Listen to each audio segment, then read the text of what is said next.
Hello, my name is Marcus. I'm the compiler of a collection of therapy quotes entitled 1001 Windmills of the Mind, a collection of advanced self-help quotes taken from what's often called the psychodynamic or the psychoanalytic perspective, which long ago, as I understand it, was referred to by some as philosophical medicine or narrative medicine. All part of the process to know thyself and know our history. Because if the history is traumatic, we all know the situation in an attempt to remember so we can process, assimilate, accept, find meaning, find understanding, let us feel that we don't have to be bogged down with the past trauma. We recreate symbolically again and again in the present, some new additions, some replay of the past for us to make the inference of the story, of the history, so we can stop repeating it. But if you don't remember the traumatic script, the traumatic curse, okay, the wrestling with destiny, the cards you're dealt, okay, the fate, the script, the stencil, the psychic template, imprint. Okay, so the baby creates like an internal working model, prototype of himself and the mother and how he coped, and without pain like that, if the system's in pain, if the person's in pain in this model, and he's kind of stuck with this frozen kind of pain like that, frozen anger, frozen pain, the cortisol in the brain's too high and the oxytocin's too low. So the system wants to repeat the interaction with the mother with others because the survival part of the brain doesn't know time. The limbic system doesn't know time, and there's trauma there. So it's just going to repeat. But the event did take place, but it doesn't know time. So it's a confusing idea like that. So it's going to repeat, but when it repeats, how does the person repeat the trauma with the mother or disappointment with the mother, with others when you're not in the nursery? Well, you recreate in some kind of symbolic kind of way. So the benign side of it all is you're looking for mother's sweetness and love. So you look for cookies and ice cream and things, disappointment, even money, and disappointed, because you're looking for some material to stand in for the mother's breast. So the first mother's the breast mother, and how the baby felt was a blissful feeling, an oceanic feeling, a blissful feeling, a oneness feeling. Okay, participation mystique, unia mystica, some kind of blissful, oceanic, heavenly feeling. Okay, babies need that in the beginning, and if that's crushed, then he's looking for mother to provide. That's the feeling related to being one with the mother, this oceanic bliss kind of feeling. That's failed, let's say. He repeats and search for it, but no material that you get can be that. So he'll be disappointed because no thing you get, no material you get, can translate to giving that original native experience that was needed back at the time in the nursery called symbiosis, merging, fusion, undifferentiation, etc. So the person tries again. It can be greedy like that. You can keep on doing it. And it has a kind of a Tantalus idea. You keep trying and it never works. Even if you get the thing, it doesn't work. So Tantalus is an old story about a guy. So it's another Greek myth. He's in the hell scene or something, meaning facing shame. So when a person's rejected, they feel shame. A burning bite they feel called shame. The shame is the baby had a need and it wasn't met. Repetition compulsion has the need, it wasn't met. So the image is, you got this guy, Mr. Tantalus, in a hell scene, and he's kind of immobilized or something, and there's fruit right above his head. Every time he reaches up for the fruit, the wind blows it away. Or he looks down for the water recedes or goes away or something. So he's never satisfied. So the metaphor means no matter what you get, you're not satisfied. Yeah, that's another kind of thing. So the benign, quote-unquote benign side of trauma is you're going to just hopelessly, foolishly look for something symbolic, a mother. It's not going to work. You're going to be disappointed, and then you do it again, disappointed. So that's the whole idea of repetition compulsion. When there's trauma, we repeat. So since it doesn't work, the second part of repetition compulsion is that the unconscious trying to make us conscious. So we're meant to make the inference that what we're repeating is symbolic of the past. So we get the story, process the story, admit what happened, know what happened, believe what happened, admit the reality of what happened. And there's like a so-called abreaction or emotional catharsis or release, or firebird or phoenix, or emotional release like that called catharsis or abreaction. And there's some kind of realization and understanding that you're safe now, but you were in the past, but now you know what happened in the past, and the present not the past, so you can kind of be released like that. But in this search for symbolic mother, there's a wide variety of forms that can take, not just food, and it can be like drink and cigarettes and material and money. Money's a big one, of course, and other areas like that. Now, sometimes in terms of the more angry side of what happened, what the child does, he identifies with the aggressor, called the Faustian deal, the Faustian bargain. So he'll do unto others what his mother did to him. And then because he is angry at the mother, when he sees others as him, poof, there's his mother. Let's slow that down a bit. So the baby and one are fused, they're one like that, right? So mother hurts the baby, too much pain, baby becomes the mother. He's got to have a mother, and the way to deal with the pain of mother hurting him won't just be her, because it's kind of like a way to get a connection with her. See, mother, you hurt me, I hurt myself. You shame me, I shame myself. Are we one? Aren't we together now? Aren't we connected? Aren't we one like that? I'm trying to get along with you, mother. I'm trying to have a oneness with you. The only way to have it is to be you, imitate you, and you shame me, I shame myself. So he gets an attachment and he gets some kind of identity because he's actively trying to get mother's love. No, that's called selling your soul, because he's got to shame himself to his mother shamed him. So how that works is to not be aware of this painful setup. When something's repressed, it's projected. So he's going to find someone on the outside, see someone on the outside, just say they're no good the way he thought his mother said he was no good. Okay, then so you just say someone else is no good. Find some false, say they're no good. Make a negative joke, cynical joke about them. And then that means you're going to project or see or attribute some shamed, unloved self about yourself, feeling unworthy, unlovable, etc. onto someone. Oh, they're no good. Simple form. And once you do that, then it makes you unaware that you're shaming yourself. If you see yourself on others and shame others, now make you unaware that you're shaming yourself the way your mother shamed you, because you're tied to the mother, loyal to the mother, wanting mother's love, imitating her. You became her in effect. So the trick is you're doing both. You're going to shame yourself to please your mother. Dysfunction and being self-defeating is pleasing your mother. It's protecting your mother. It's to maintain the attachment, and it's to maintain the lie. It's to protect the mother's crimes. It's called a major crime. We're going to call it. It's getting too breezy here. If it gets too breezy, you don't hear it on the phone, right? I started this video downstairs, and then a rush of people came running in, so I had to do a retake. This is actually take two. This is take two, actually, and it's okay. Hopefully the wind isn't muffling it too much. Okay. So let's finish up this point about what's denied and repressed. This got to be projected. So when something's repressed, you find yourself saying others have it. It's a trick of the mind to make you not believe that it's within if you say it's out. So that's called projection. By the way, sidebar here, projection is the means of bringing repressed material to consciousness, also known as shadow work. Is you project it, because unknown is dark, shadow, unknown. So you see it onto someone else, now it's like on a screen, now you see it, or it's on a mirror, then you know it's within. Projection is the means of bringing repressed material to consciousness, called owning your shadow, withdrawing your projection, etc. Anyways, so the baby identifies with the aggressor, called the Faustian deal, the Faustian bargain, the Faustian pact, identification with the aggressor, Faust complex, Faustian complex. Okay, so that he's got an attachment, he minimizes the pain, he tries to manage the pain, he imitates the mother, and then his self, his soul, is onto others and he shames them. Okay, to make him unaware that he's shaming himself, imitating the mother who's shaming him. Now, because of the fusion, self and mother are still fused in the beginning, they're one. So if he finds someone on the outside to play him, poof, there's his mother at the same time on another level. Okay, when he finds someone else is no good, then instantly at the same, because there's no time in that brain, so at the same time, there's your mother, whom you're angry at.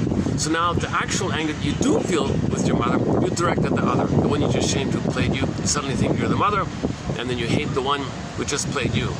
So you shame someone, that's because your mother shamed you, and the person you shame, you think is your mother who hurt you, and you're angry at the mother, now you hate the one you just shamed.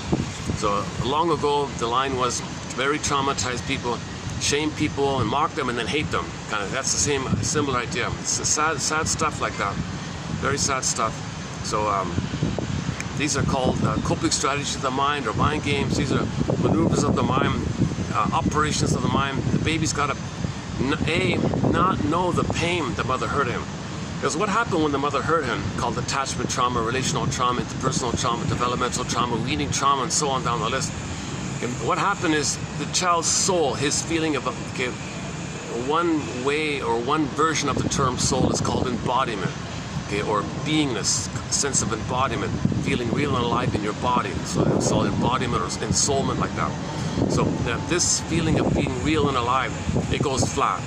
So that quality of your aliveness, of your animating quality of feeling alive, like that's called your soul, Okay, then the metaphor, since it's also known as the feminine, you take the feminine, call it a princess, and the princess flies away. The princess can morph into a bird and fly away. The princess can morph into a fox and run away. The princess can be just simply locked in a tower like Rapunzel, or in a coma in a glass box like Snow White. This motif can take infinite forms, basically. Okay, an associated image with the loss of the soul is a pin goes on the collar. Under the collar, the emotional body, quote unquote, goes flat. Called flat affect. In ancient times, that was called athymolexia. Nowadays, people call it alexithymia.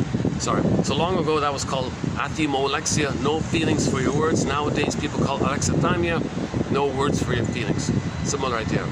So that's and a third associated, related, simultaneous image with the loss of the soul, which is pretty powerful, I think, is the crack in the earth image. Okay, the Greek myth is core on the field, earth opens up, she gets pulled down. Now you see this gap in the earth like that.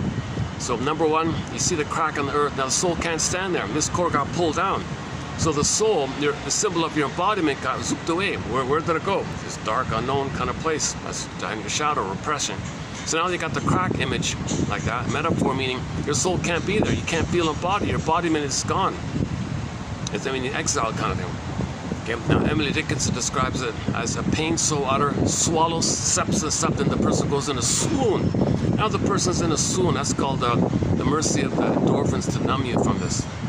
Now, since it's a geological metaphor, like a crack in the earth, okay, they would call like a fault in the earth, like a crack in the earth, like a fault, so they call it a basic fault. So this basic fault means a fundamental wrong took place between the mother and the baby. Now this wrong can be symbolized also in the idea of there being a gap in the earth like this. So the gap means what the baby needed and what he got was a huge gap. That huge gap of what he needed and what he got, that gap, okay, the crack in the earth, the soul goes away. That's the term. People call it the basic fault idea. So this is a real pain so utter. It swallows something, the person goes in a swoon. So across the gap, across the chasm, in the Disney film they would call it the chasm. They paid a tribute to this with the chasm scene. You saw the chasm in the earth like that in the Disney film Inside Out 2. And the associated voice for the pain of that chasm was the sarcasm mind workers. They were very sarcastic, bitter, hostile, nasty, crude kind of characters, right? That represents the immense hostility, the immense anger, the immense rage of this kind of thing, called the mind workers. And they were linked to the character ennui on the surface. So ennui was kind of sarcastic. Okay, linked to the sarcasm workers, sarcasm, put a dash there, chasm, because of the chasm, the emotion of sarcasm. And that's why ennui was very sarcastic, linked to the mind workers, sarcasm due to the chasm of the soul being pulled away. And then now we didn't see ennui play too much of a role in that film, but there were moments when she was very sarcastic like that. Okay, anyways, okay, so the soul zoops away. In the Disney film, that's when joy and sadness got zooped away, so the crack opened up and the soul went away, or joy and sadness got zooped away. Joy and sadness are like the primary feelings of your embodiment, feeling real and alive. Joy, come on, joy, the blue jay, the bluebird of happiness, Shirley Temple. Oh, I just saw it this morning, the actress Shirley in the Partridge Family. I'm going to play you a clip from the Partridge Family TV show. Oh, Jones, Shirley Jones, they said, I just saw it in the cab on the way, she was named after Shirley Temple, this Miss Shirley Jones woman.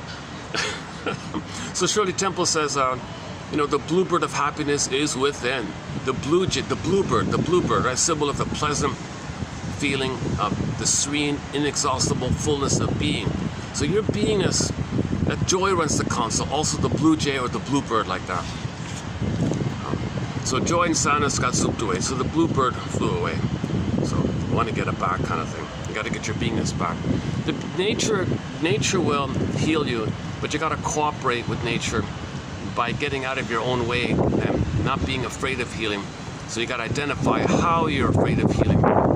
If you can identify how you're afraid of healing, that'll facilitate the healing kind of thing. Okay, so that's Inside Out 2, right? The Mind Workers one. Back to Emily Dickinson. The baby had a great hope. A great hope fell. You heard no noise. The wreckage was within, O cunning tale that let no witness in. Okay, so now for that one we can bore Wizard of Oz, right? No witness. The scarecrow, no brain. He can't perceive it, can't recognize it, can't formulate, can't understand it. The guy's got no brain, so we don't know it. Something happened, but we don't know it. The scarecrow has no brain. Okay, now the heart idea is similar to the soul, the heart, soul, kind of similar things, so the heart was missing. Tin Man. Now the scarecrow and the Tin Man being like that, fragmented like that, so knowledge of the trauma, which you don't even know, is fragmented from the loss of the soul, which also you don't know. It's like they're not even together at the beginning of the film. And because of that, you got the cowardly lion representing the disembodiment. You got the cowardly lion one. So Dorothy's a symbol of the part of the system, part of the psyche, is trying to line things up. So we got to be like Dorothy in effect, and line up mind, heart, body, line it up, get it together, bring the gang together, line it up. So Dorothy's trying to line those three characters up, kind of there. That's just part of the idea. Now at midlife, when you realize about the chasm and the swoon, and then you develop a false self to deal with life, and the false self wears out at midlife. The false self, what am I doing? I feel like I'm living a provisional life, a false life, something's missing. Then you realize your soul, okay, flash to Snow White, Snow in a coma, in the glass box in the unconscious. So when you realize this midlife moment, now you're going to be in touch with the forces trying to mine up information. The dwarves are miners. The dwarves would go down and mine up. Okay, so that means bringing material up from the unconscious to the conscious. So the metaphor means they mine up jewels and gems and things. Well, we got to mine up our psychological jewels and knowledge of the trauma.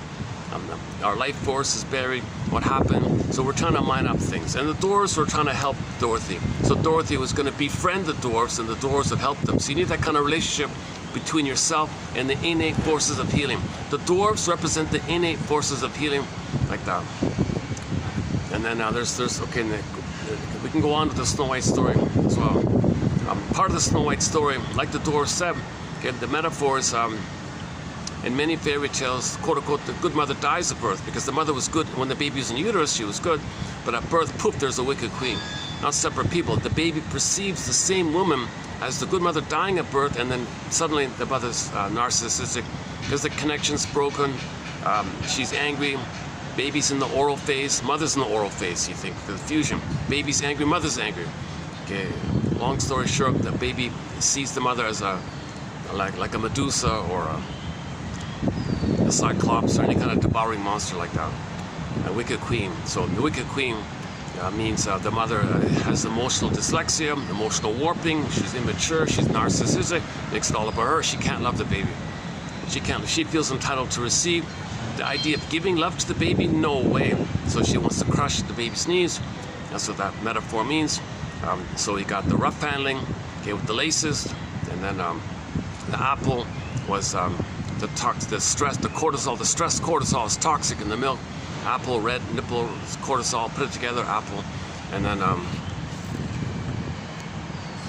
the laces with rough handling. Oh, the comb was her angry thoughts. So you gotta face the part of the healing journey. You gotta admit your mother was impaired, she was angry, she couldn't love because she was embittered and felt entitled to receive, and she hated the idea of giving. That's the wicked queen idea. So the baby's imagination, the mother's like that wicked queen. Okay, they're not, those two images of the good mother and the wicked queen, they're not separate entities. It's the same ordinary human mother, but from the baby's imagination, poof, they're split. Okay, so in the healing journey, you got to admit that at birth, your mother failed you, betrayed you. Okay, cords are moved, placentas are moved, put on a scale. The symbiotic oneness is broken. Maybe she betrayed the baby at birth. Maybe during the birthing there was trauma in the birthing, and maybe she went along with this disturbed thing of putting the woman on the back. And then with the syrups, because that means gravity. Mother and the doctor is weaponizing gravity against the baby, attacking the baby using gravity. They're actually using gravity to attack the baby, because the mother can't provide the maximal spacing for the delivery. If her tailbone is up, then the tailbone is meant to be a little bit down, and if she's in a squatting position or crouching position, then she naturally allows the tailbone to be tilted a little bit back to allow the maximal space to correspond with gravity, the contractions, and the oxytocin release and the loosening. It all kind of flows out. You break all that with the back and the syrups, and the space is too tight, baby's bumping against the tailbone, the contraction is too tight, and now baby's being traumatized in the birthing thing. What a betrayal. Betrayal, it's called birth trauma, betrayal trauma. Okay, betrayal number 1, birth trauma. Betrayal number 2, cords are moved, placentas are moved. Okay, those two belong to the baby. The cord and the placenta are still pulsating, still alive, sending him oxygen, nutrients. The placenta that grounded him to the mother. Now he feels ungrounded now. Okay, where's the mother? That was the link to the mother. So you took away his support system. Indigenous people called it his support system, his guardian angel, guardian animal, power spirit, guardian angel. That whole system from there, they think. So you took away the baby's support system. You took the link to the mothers away. That's betrayal number 2 and 3. Then the baby's removed on a scale. Okay, then the hormones go away. Betrayal number 3. Scale, towel, 4. If there's delays, betrayal 5. There's so many betrayals in that birthing time. So baby thinks the mother's attacking the child. The child thinks she's a wicked, evil queen because the mother wants to set up whereby she doesn't have to meet the baby's needs. She wants the baby to meet her needs. I made you to find me, baby. Mother's rights. I'm entitled all about me. I can't meet your needs. You meet my needs. My mother never met my needs. I turned to you as symbolic brother. You meet my needs. So if you're hurt, go cling to me. Go clutch to me. Good. I'll use it as a source of supply. I'll have power over you. You'll cling. You won't leave me. So I'll never feel alone. I'll have somebody to shame and you'll always think well of me. So I'll hate you and you'll think well of me. Because the mother is using the baby as a phantom placenta on her end. Because when the placentas are moved, what does the placenta do? The placenta absorbs the waste elimination and sends down the goodness in the center vein. So in the uterus, in the cord, you got the center vein sends down the goodness, the vein sends up the waste up the other 2 veins, helix and the placenta, which metabolizes and clarifies it, cleans it all out, and the center vein sends down. Wait, you're not hearing me when the wind is like this. Let's see if I can find another spot here.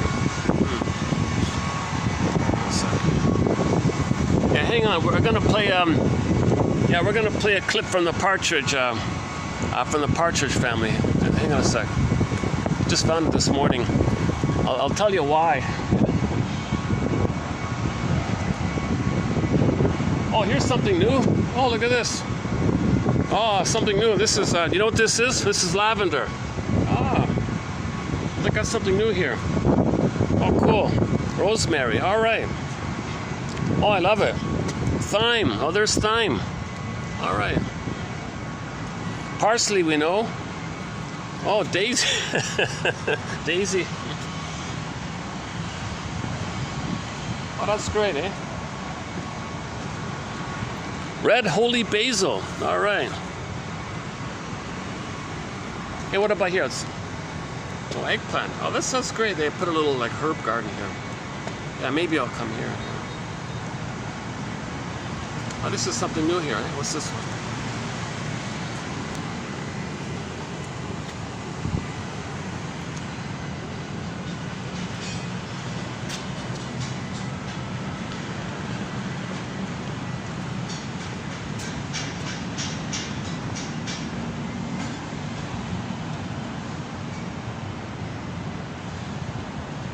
Rosemary. Mexican petunia. All right. Lavender. Butterfly pea. Butterfly gaura.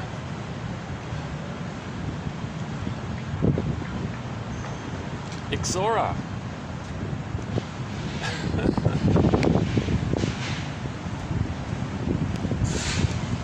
Is the wind just stay here? Is this still okay? Yeah, okay, maybe.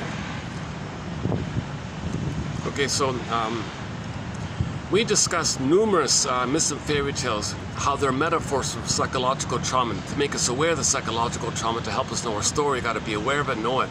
So myths and fairy tales are pictures or metaphors or symbols of our trauma. So you got psychic splitting, man oh man. Okay, then you got the audit. We do the minute. Okay, we do Perseus facing the Medusa, Theseus facing the Minotaur, Odysseus in his journey, and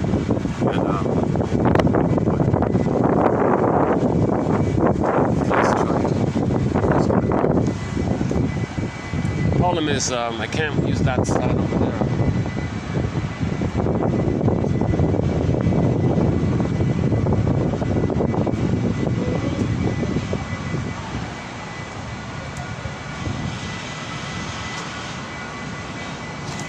Yeah, it seems a little better here. Yeah, let's do it.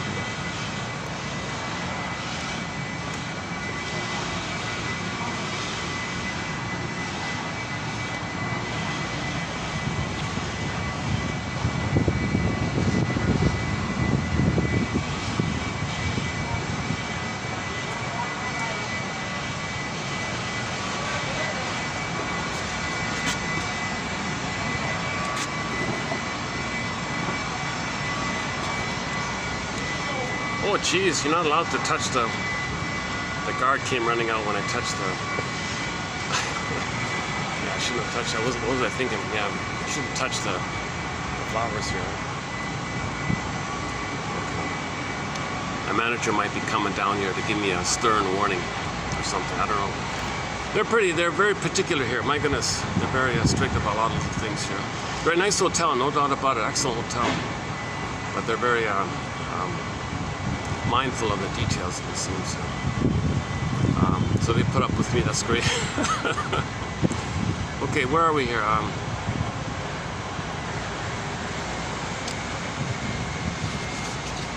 we doing okay here? Okay, so the opening premise I'm trying to lay down here is that we had a sense of embodiment called the soul, but the soul flew away. We want the soul to come back. So while the soul is away, okay, we feel a lot of pain because of that. So we repress the pain, deny the pain, disavow the pain, disassociate from the pain, space away from the pain. So we create what's called a false self, neurotic living, defensive living, symbolic living, okay, some kind of a pseudo kind of life called the unlived life, provisional life. And then you feel like, then your rationalizing brain, your cortex, fools you to think that the fake life, the false self, is the real self, to protect you from the pain of the real self loss. So now you don't even know this, so you foolishly think your false self is the real self. No, the false self was constructed to make you unaware of the pain of the loss of the real self. But we don't know that because the cortex helps you to not know it, because you're not ready to face that kind of pain. You only can face that kind of pain, A, at midlife, B, with a caring witness, to help you to feel safe enough, to have some kind of abreaction, to have some kind of a level of safety where you can mourn. It's called mourning. You express the grief, you express the loss. Grief is the pain, but you got to express it, called mourning. So it's all about mourning, ultimately. So the lead up to it is knowledge and information and theories and quotes like that. But ultimately, you do have to sit with somebody. So oops.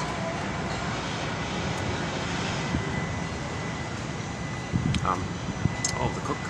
Oh, I see. Oh, let's wait for that. Oh, the cook came out to get some basil. Oh, I see. Oh, they're using. Oh, I see. That's why you can't touch it, because they're gonna cook it. Hold a sec. Let's wait a minute. Maybe why don't we do this first then? Oh. Yeah, I'll let him finish his thing. Let me play the Partridge Family clip.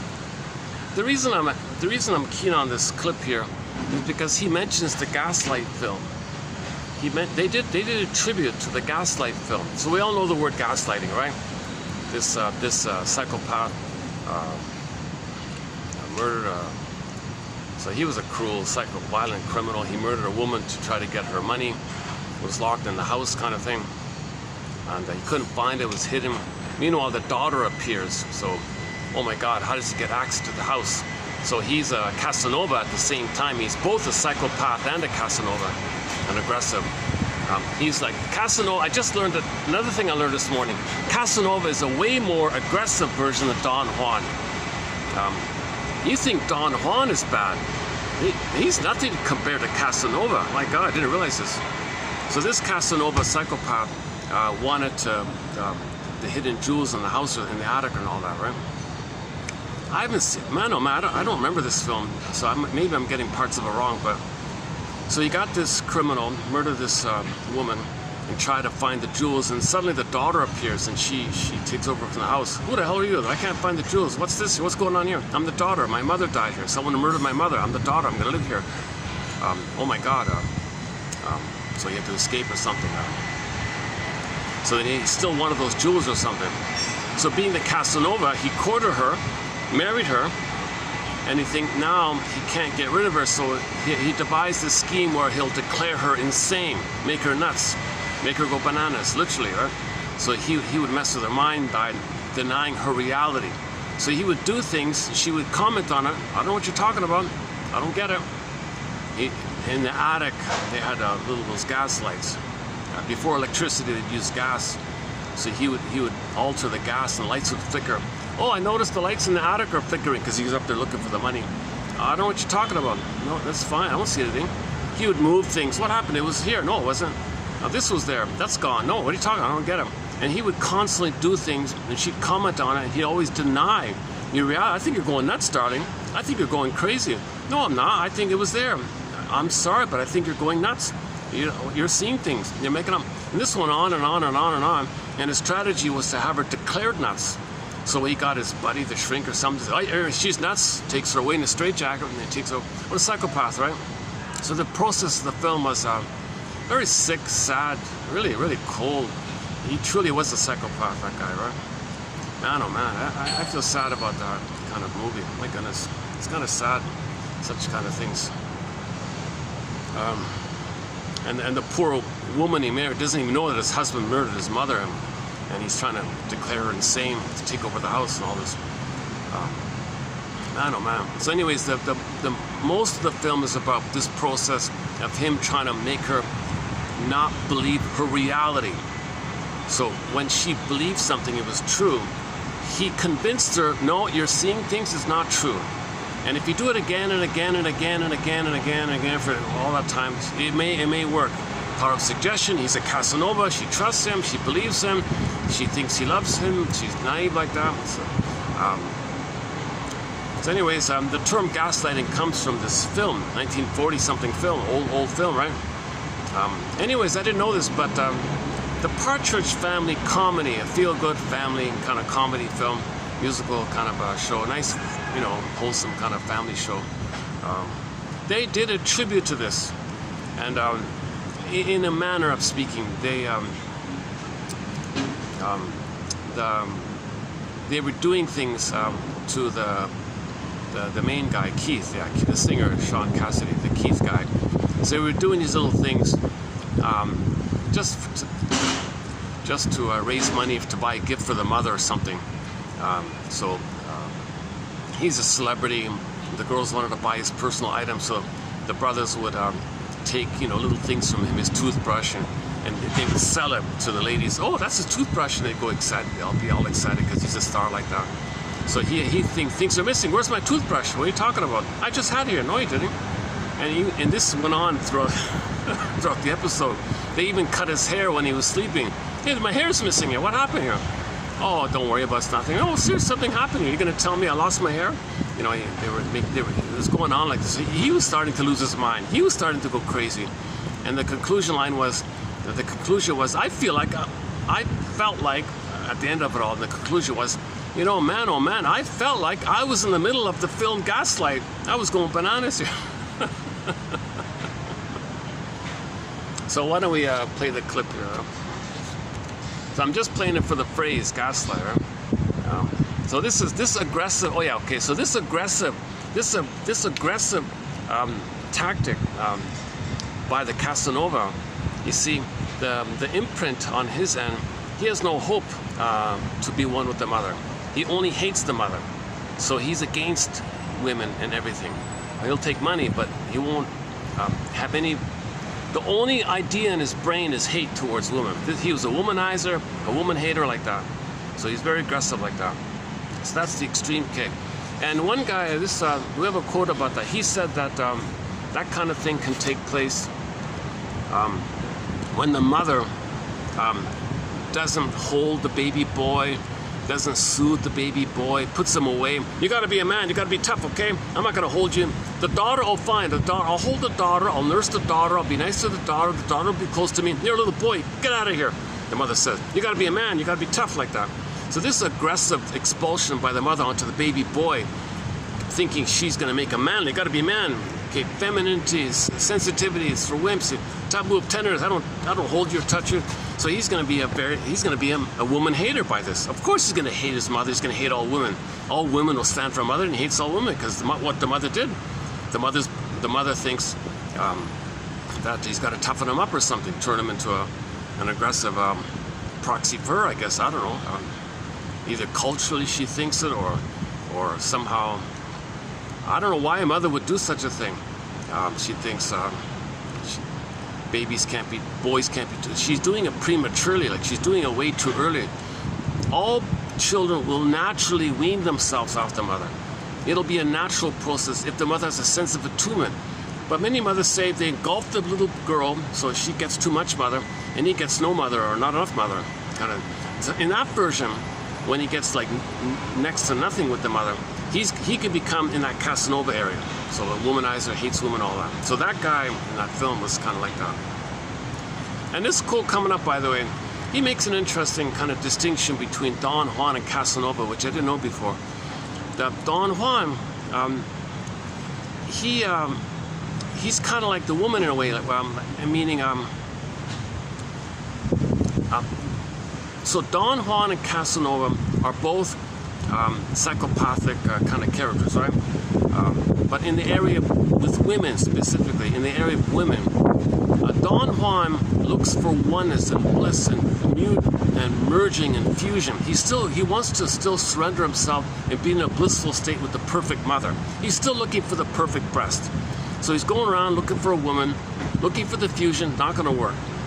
Compulsion to repeat, does it again. So he discards women because she was never the perfect breast that can give him the bliss. So next woman, same thing. Next woman, same thing. He doesn't hate the woman. He's looking for the good breast. No woman can do that, so he's got to reject this. So sometimes there'll be an image of a made-up imaginary perfect woman in Pyrrhic India with Solvik. So there'll be some imaginary perfect dreamy kind of woman that he's chasing. So he's chasing Solvik, so it's imaginary kind of thing. And no woman can be Solvik, like a soul, like the symbol of the perfect breast. So you take the beautiful breast and make it a woman, and that'll be Solberger. So he has some kind of concept like that. So he goes woman after woman. No, you're not it. Next. You're not it. Next. You're not it. So Don Juan is kind of like that. So yes, he's a playboy. Yes, he doesn't relate or have mutual relating. He's looking for the good breast and all that. Now he doesn't necessarily attack them or hurt them like that. So he's selfish and only cares about himself because he's desperately looking for love hunger, fusion hunger, attachment hunger, craving hunger, love hunger. He's still in that kind of state of needing the oneness, right? In the case of the Casanova version, so in the Don Juan version, he did have some mother. He did have some, maybe too much, not enough, I don't know. Maybe he had some kind of a hope with the mother. He had some glimmers of it. So he's still looking for more. And it wasn't enough. I need more. So he's still searching for it. He still had some touch or experience of the oneness of the mother, and he keeps looking for it.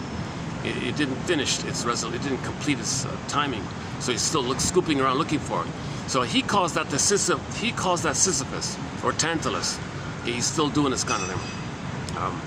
In the case of the Casanova one, or the more aggressive, or the woman hater one, in the comic psychoanalysis, they had a cartoon character called Mark. He hated women. That was all explained. He was a Casanova. He was a very cruel kind of man like that. Any man who's very cruel and violent, like those kind of characters. What's going on with them is they didn't get any mother. They got no mother. All they got is hatred for the mother. So in their aggressiveness, they just want the Talionic revenge on mother. So they just want revenge on women. Give me the next woman, revenge on you. And next woman, again, he hates all women, so he wants to conquest, control, discard. I got you, throw away. I got you, throw away. So Casanova wants to control the women and discard them, because it's just a kind of a hate thing, because that's what happened to him. Mother had him and discarded him. So he wants women to discard him. So he's the more aggressive version. So in the Casanova one, it's considered that the oral weaning trauma was way too early. The oral fixation was way too early, even at birth. Okay, that's that one there. Don Juan must have had some kind of glimmers of oneness of the mother, and he's kind of frozen there. But they're both oral fixations. They're both prenatal trauma. They're both weaning trauma. You got one with hope and one clicked over to anger, no hope, something like that. So we'll read that quote coming up.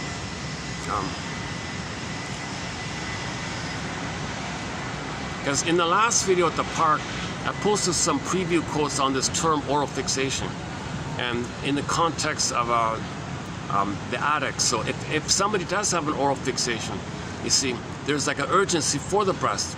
There's like a deep demand for the blissful thing.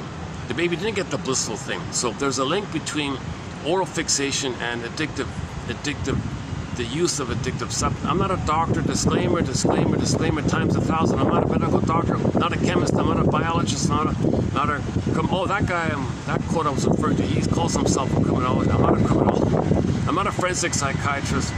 I never studied psychology. I only have a BA. I'm the compiler of quotes. I'm finding quotes that are interesting, and I'm discussing it to see if I can learn it myself. And so I need to discuss it to kind of learn and think about it myself. So I find interesting quotes, I'll post 10, and when I read them back, it turns out that maybe 1 out of 10 will be like a little eureka. And I'm kind of hoping that if anybody follows, they might benefit from 10% of the quotes being posted here. So I think musicians would regard that as, if the Partridge Family puts out an album of 10 songs and once a hit, I Think I Love You, is that the one? Is that their big hit? I Think I Love You. That's a big success, right?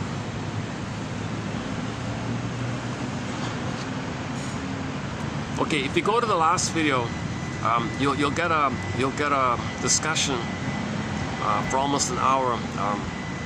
What's the last one? The one before? Oh man. Yeah, the last one. Yeah.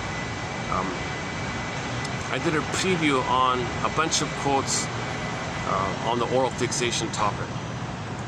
Okay, the main message is that there's a link between oral fixation, okay, meaning trauma during the feeding time. The mother, it's not just about milk, it's about the whole experience, the whole gestalt, the whole time where the baby's meant to feel safe with the mother.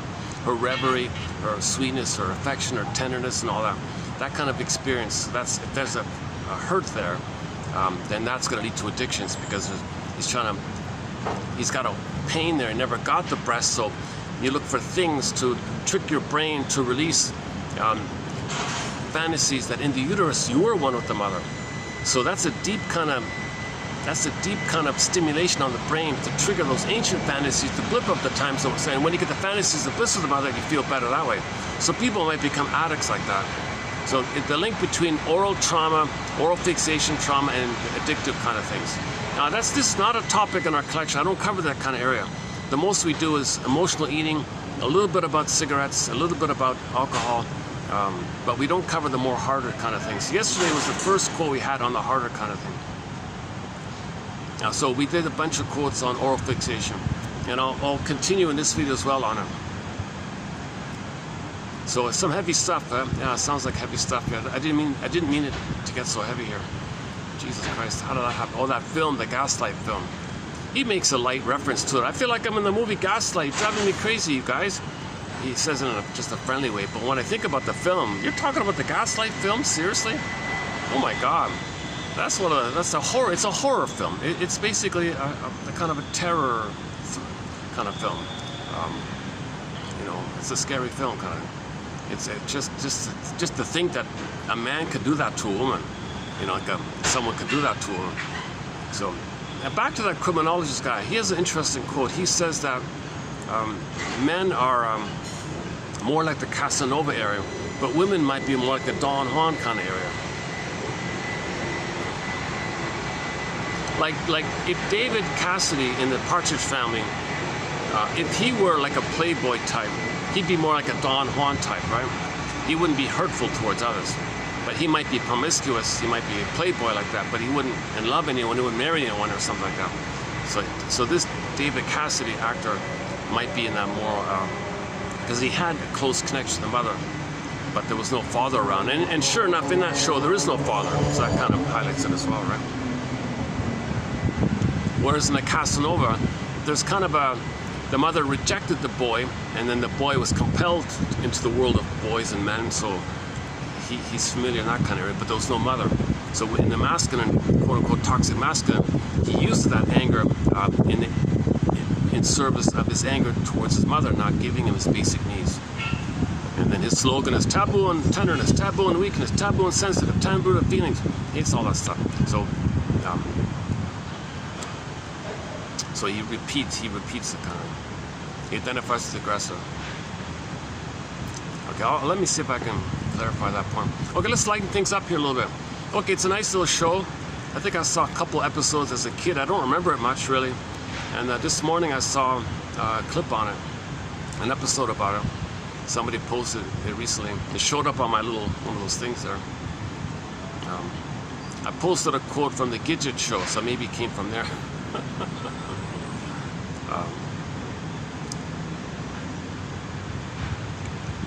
Okay, I'm not going to play the whole episode. It's season 2, episode 11.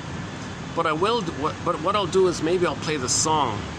In every episode, they do the Sean Cassidy guy, popular teen idol pops. In the 60s and 70s, he was like a teen pop idol or something.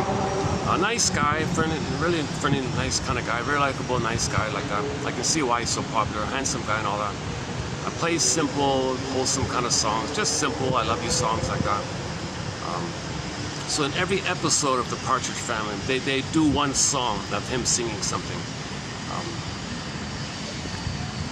So somebody posted season 2, episode 11, about how the younger brother wanted to buy an expensive gift for the mother, so he wanted to raise money.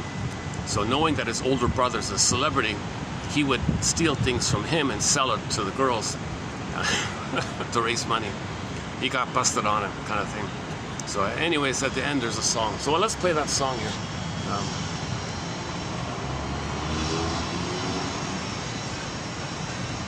One second. The episode's called I Can Get It For You Retail. I can get it for you retail. Is it gonna if I do it like this, will it show up? Where can I get the proper lighting here? Man, oh man, it's always a struggle getting lighting. What if I do it down here? What about here? Does it show up here? Do it this way. Yeah, okay, maybe like this, right? Okay. Okay, I'll play the song part, and just after the end of the song, he makes the comment about feeling like he was in a Gaslight film.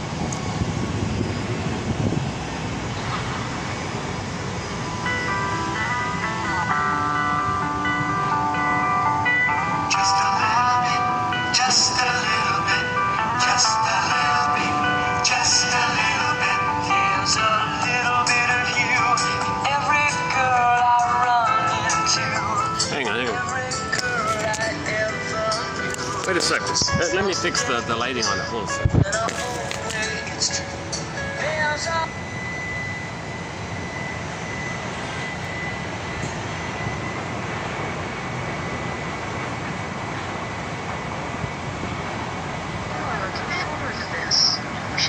Mrs. Partridge, I went all the way across town to get here.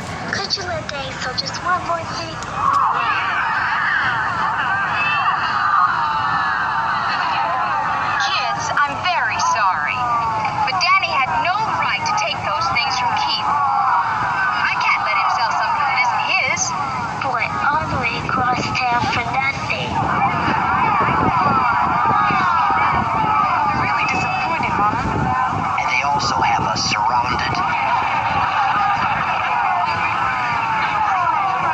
How about a song?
You stole the hair from my head. Yeah, well, we realize now that stealing the hair from your head was a definite invasion of privacy. Danny, I felt like I was in the middle of gaslight. Didn't you know you were driving me bananas? I guess not. But you have to understand, Keith, you're dealing with a couple of very immature minds. Okay, anyways. That's a surprise, that reference to the Gaslight film. I don't know if much, I don't know if anybody really got it, really.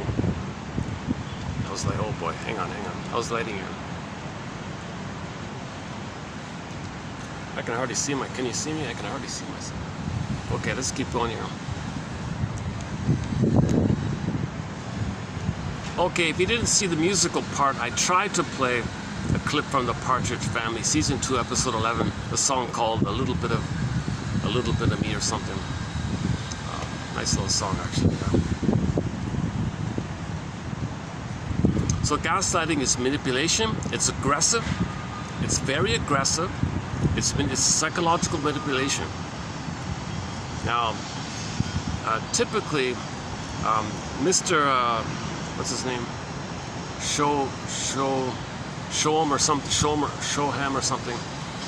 He says, in broad terms, just broad terms, we recognize men as being like overtly, physically more aggressive than women. But he says that women are more psychologically aggressive than men.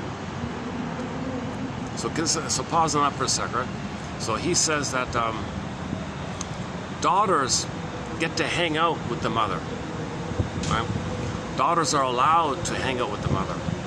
So they have a very clear identification, a very clear role model, a very clear safe learning, a very clear impression with the mother, and they're very safe and secure like that. Right?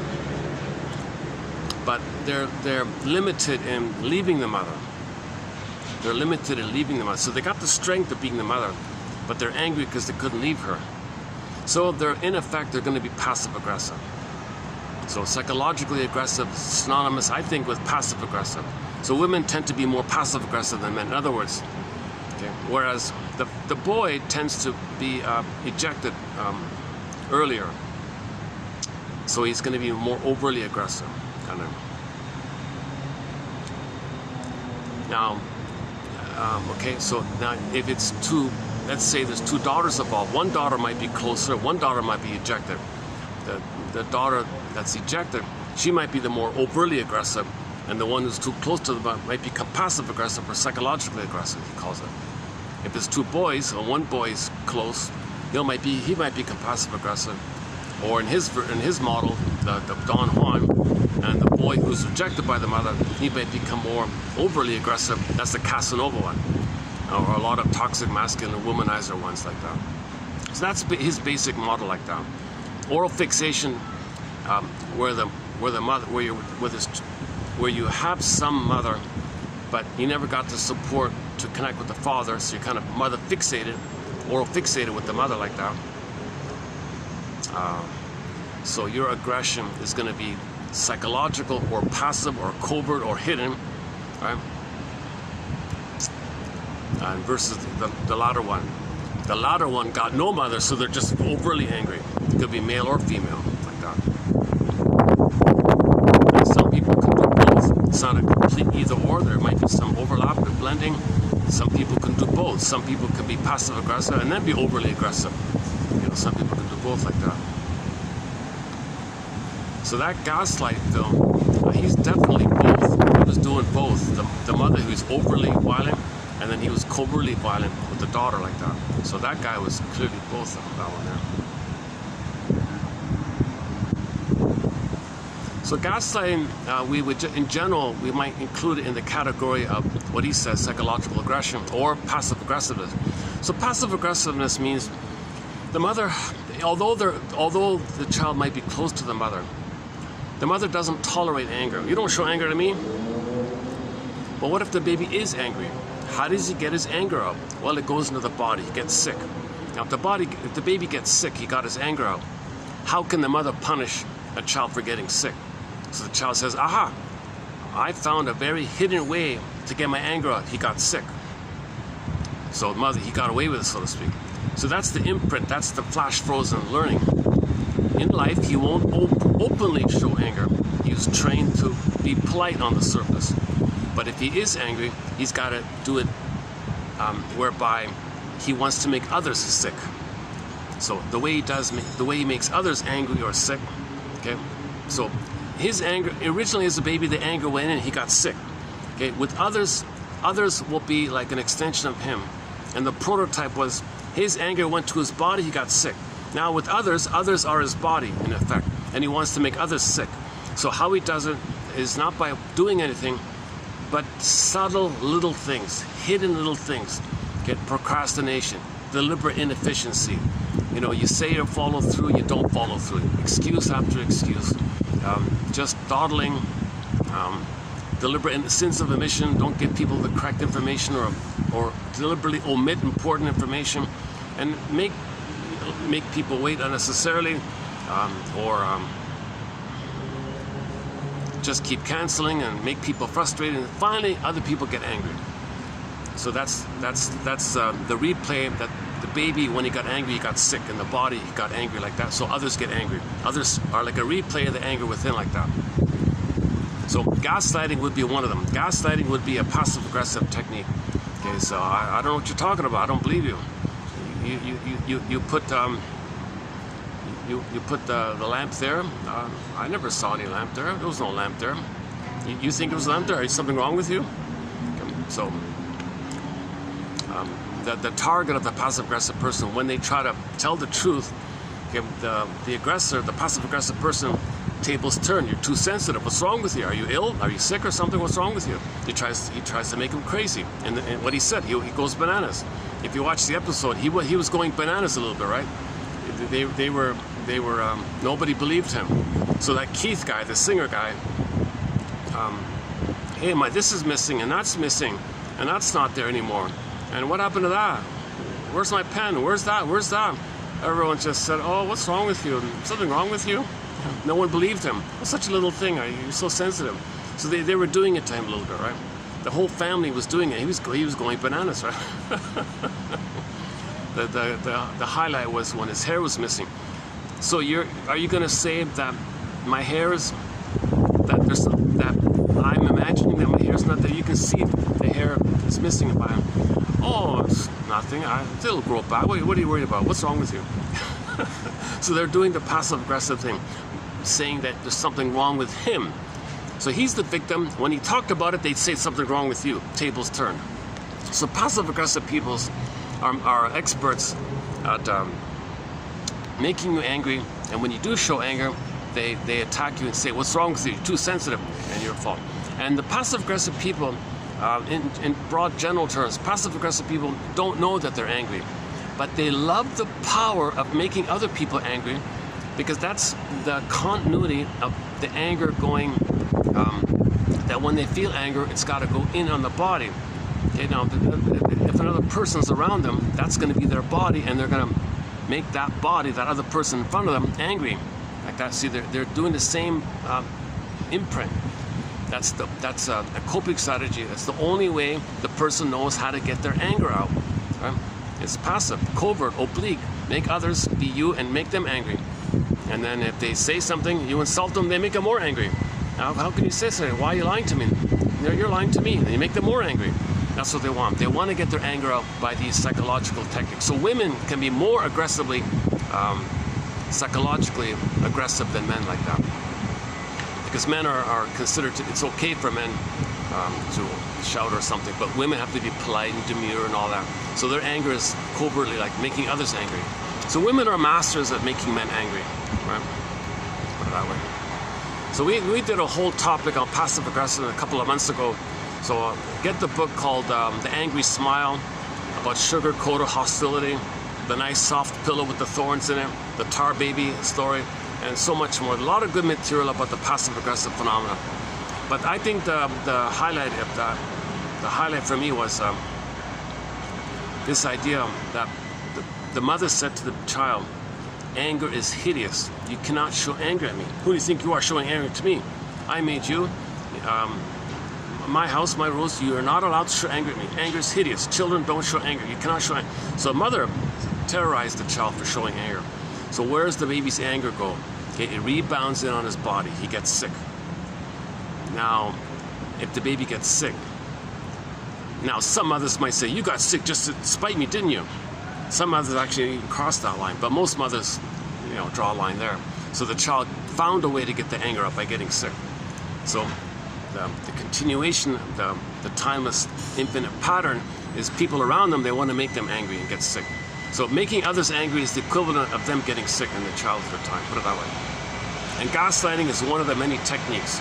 Procrastination, gaslighting, again, the whole list like that. Deliberate inefficiency, going over budget, but setting up little accidents or something, causing little problems.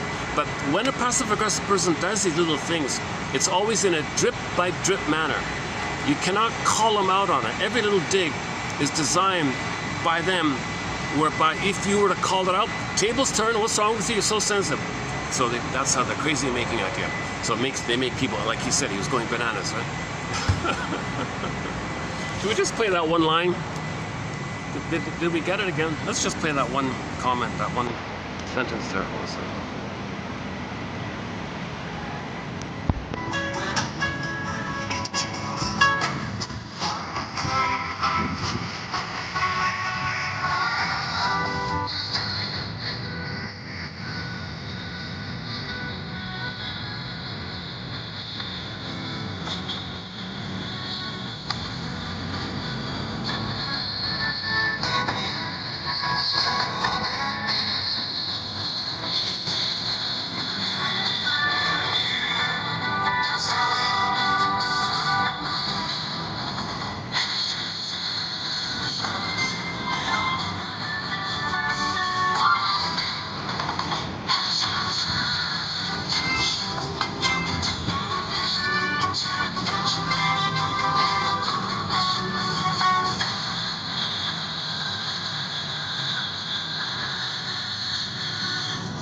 Nothing personal. You stole the hair from my head.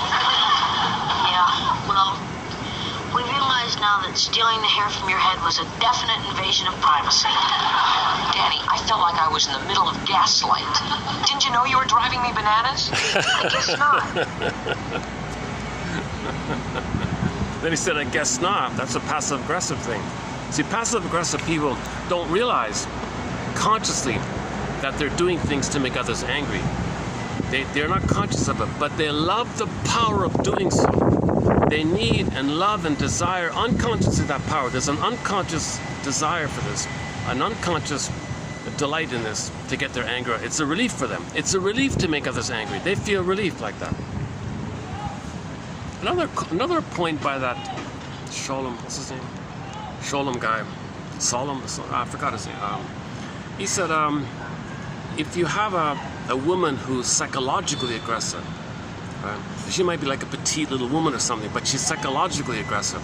That's why her partner might be very physically aggressive. You know, wide build, musculature, growls or whatever, because that'll fit. It matches like that. You see, his overt aggressiveness matches her covert psychological aggressiveness. So they kind of fit like that, right? Where she can see, well, like attracts like. Maybe it's like that. Maybe like attracts like. They feel familiar. They feel, you're aggressive, I'm aggressive. You do it overtly, I do it covertly.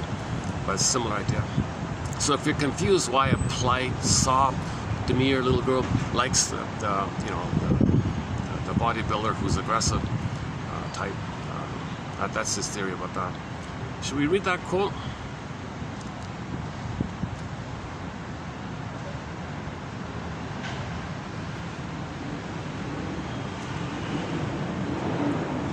He reminds me a little bit of Jackson Browne, that David Cassidy guy. He could be a bit like Jackson Browne, right?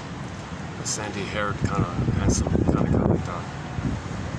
Now, Jackson Browne was a massive Don Juan. He was a severe Don Juan, that guy. I don't know about this guy here.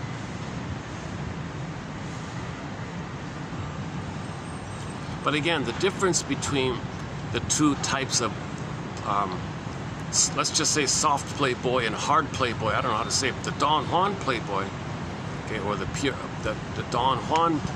His argument is that, okay, in the Don Juan story, you've got hundreds upon hundreds upon hundreds of plays and novels about Don Juan, and you got different degrees of it. So in the softest of the softest version of Don Juan, you know, they just want the bliss. It never satisfies. Next. Do I get the bliss? Are you the perfect one? No. So it's like that. But there are some hard, aggressive Don Juans that resemble the Don Quixote and the Casanova one, as he described. So there are Don Juans on the spectrum like that, depending on which version you take, right?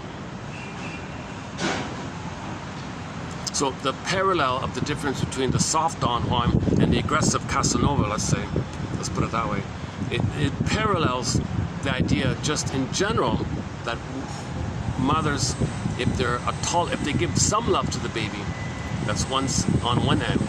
If the mother rejects the baby, boy or girl, then they'll become the aggressive Casanova, right? And it could be the girl too. The mother might have a daughter and reject the daughter. I don't want your daughter.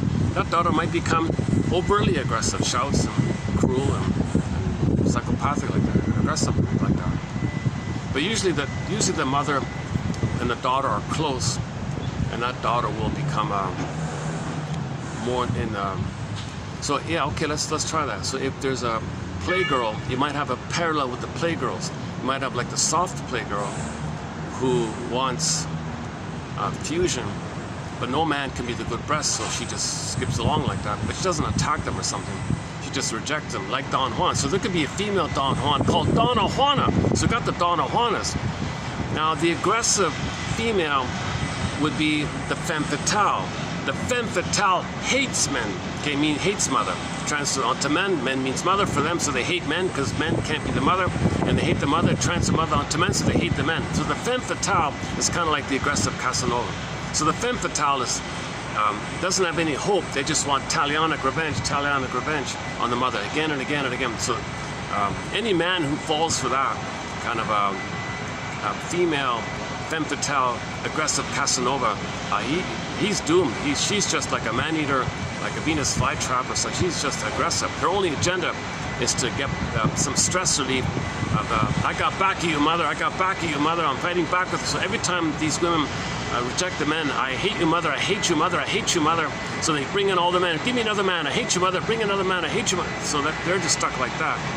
Or maybe the softer, milder version would be like the soft Donna Juana, who might be a little playgirlish or something, but she doesn't hate people. She just disappointed. Oh, didn't work, next, didn't work like that. So the male version would be the soft Don Juan and the aggressive Casanova or Don Quixote or something. Or the male femme fatale, the homme fatale. We don't use that term too much, the homme fatale, right? The femme fatale we know.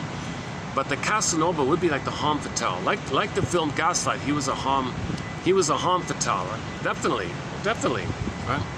He sent one woman to the house and murdered his mother. He's a homme fatale, right? We don't use that term so much, right? We just say Casanova or an aggressive Don Juan, right? Okay, all four case scenarios, the two with the men and the two with the women, It's all due to this phrase that we're discussing currently called oral fixation. Oral fixation. Okay, trauma in the first months of life. Trauma in that early nursing time. Trauma during the nursing time, like that. Weaning trauma, and so on. That kind of area. Okay, let's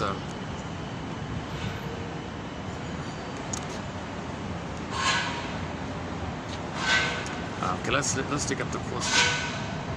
Actually, I have that song just on audio. Here's a thought. Maybe the video didn't get through. Let's take a musical. Let's play the audio and see if that gets through. I'm assuming it's copyrighted. Most songs, 90% of the songs I play, I have to trim out. They're copyrighted. But once in a while, something gets through. Let's see if the audio of that song gets through. So this is our first song by the Mr. Cassidy here.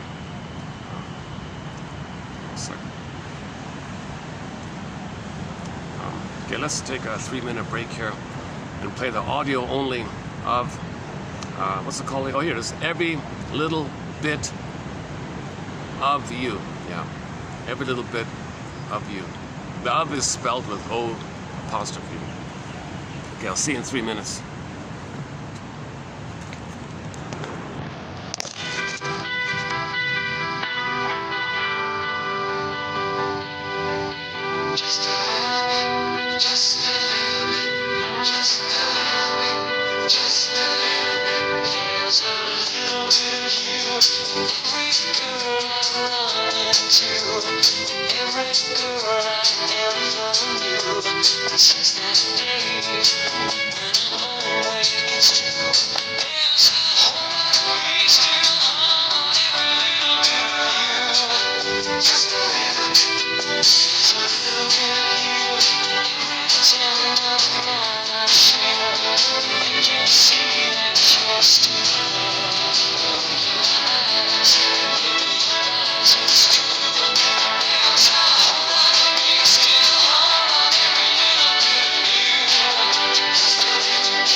Okay, if you just notice the skip here in this recording, it's because the song was copyrighted.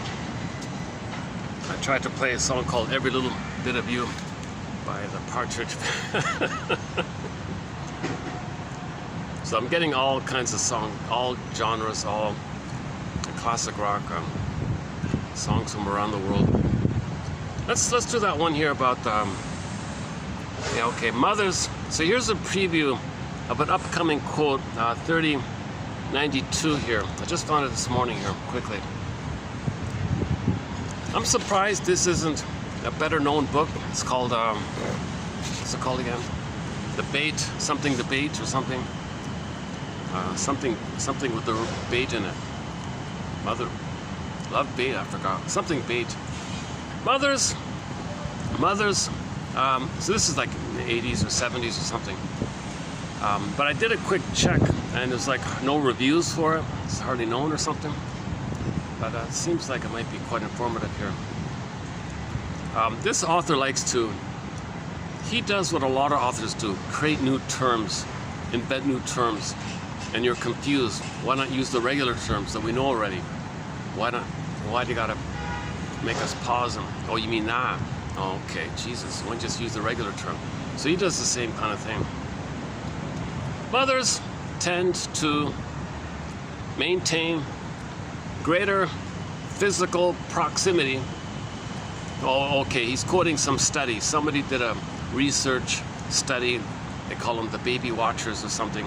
So it was popular back then, the baby watchers. So a bunch of baby watchers did a study watching mothers with their 6-year-old daughters and sons. Okay, so these mothers in the study tended to maintain greater physical proximity to their 6-month-old daughters than to male infants of the same age.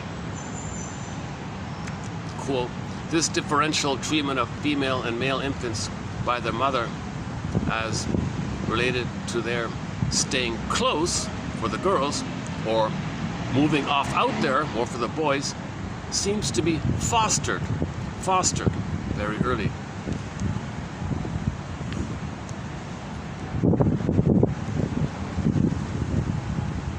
Yeah, so why wouldn't the girl explore her environment freely just as much as the boy, right? So usually you start to explore your environment roughly between 4 to 5 months. So they just said 6 months. So roughly between 4 to 5 months, the child begins to explore the environment. These findings support our claim for the greater likelihood of the boy being fixated at early orality. The treatment by his mother befitting a man. It befits a man. Traumatize him very early. It befits the man. He'll be aggressive. It befits the man. Toxic masculinity. We need flying monkeys, she said. Oh, no.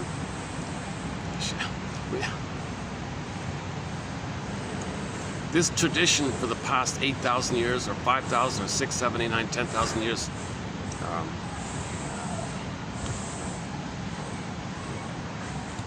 from village to pillage, right?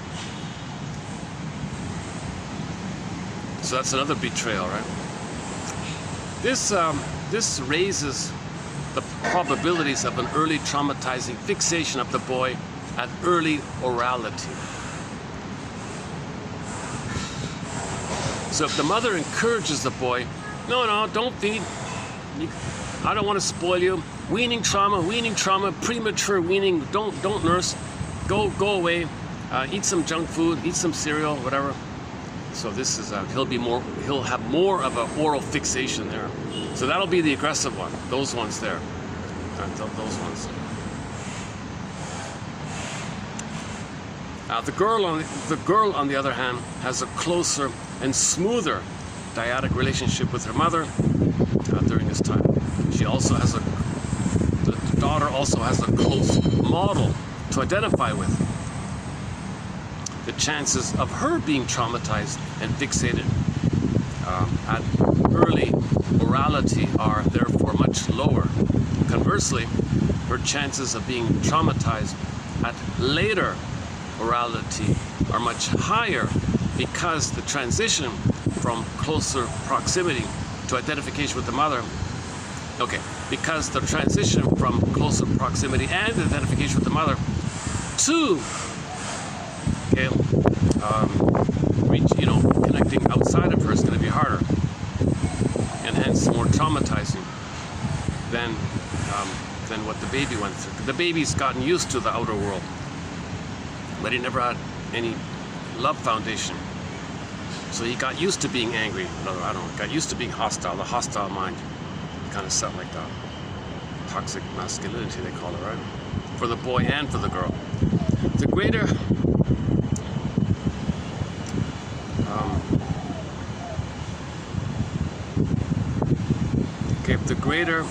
the greater likelihood of a later oral fixation of the girl with a consequent higher probability of an environment manipulated disposition. Okay, so the daughter is more likely to be more of a manipulator, to be more of a psychologically aggressive, covert manipulator. Her disposition will be, as we discussed, a gaslighter, like etc. Women are, here we go. Women are physically less aggressive than men, yet psychologically more aggressive. This is in line with our conception of the more manipulative woman and the more striving man, whose physical aggression is a display dynamic to enhance his acceptance by the woman. Okay, so if the woman's going to accept, if the woman is psychologically aggressive, okay, then the man wants to show the machismo thing, the he-man thing, to win her acceptance. Sad stuff.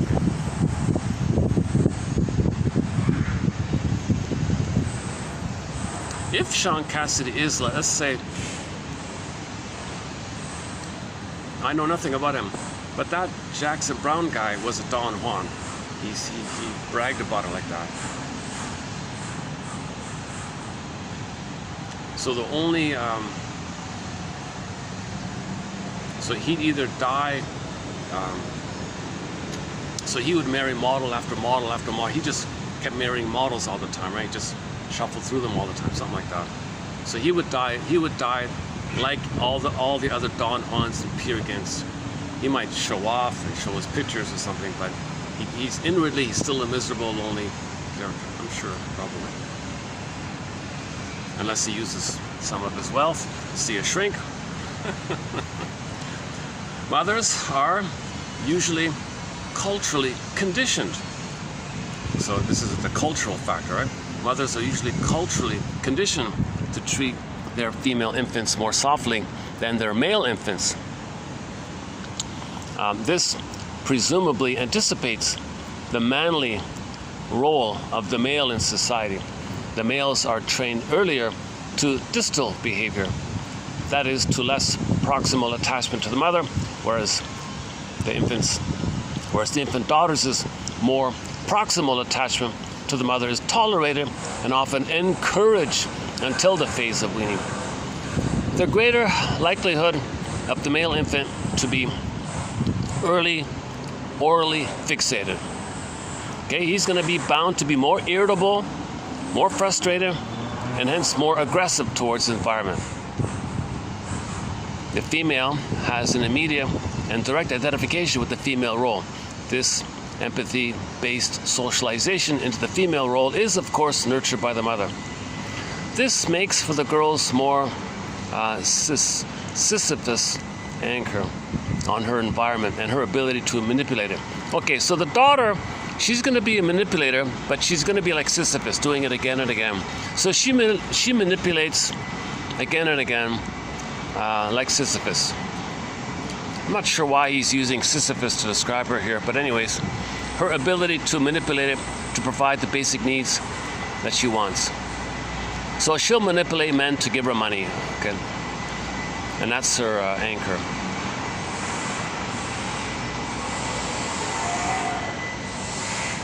Yeah, okay, maybe I'll have to update that point about why he chose Sisyphus to represent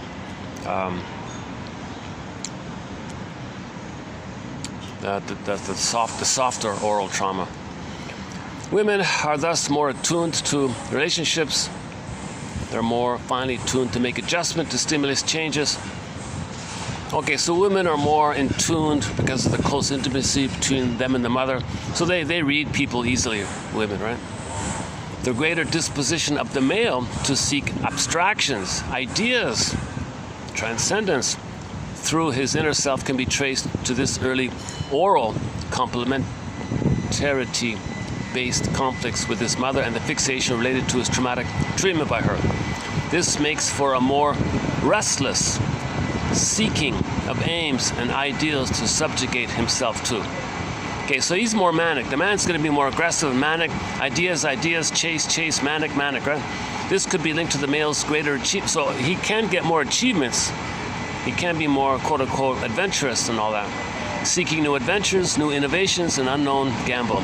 Involve the quest of the unknown and the unfathomable pre-differentiation of non-being.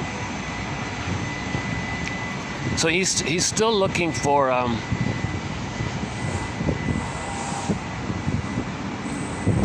he still wants oneness. So in both cases, nobody got the bliss. Okay.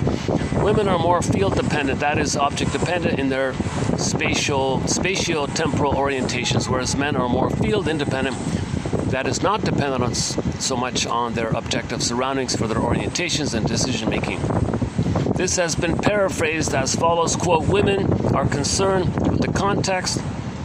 Men are forever trying to ignore it for the sake of something they can abstract from it. So women are more relationship bound and context bound and all that. Men say, let's get the results.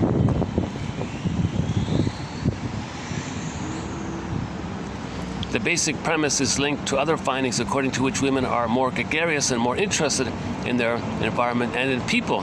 Women also display a higher verbal proficiency than men, and we ourselves have shown elsewhere that language is more of a separating, has more of a ability to separate. He calls separate.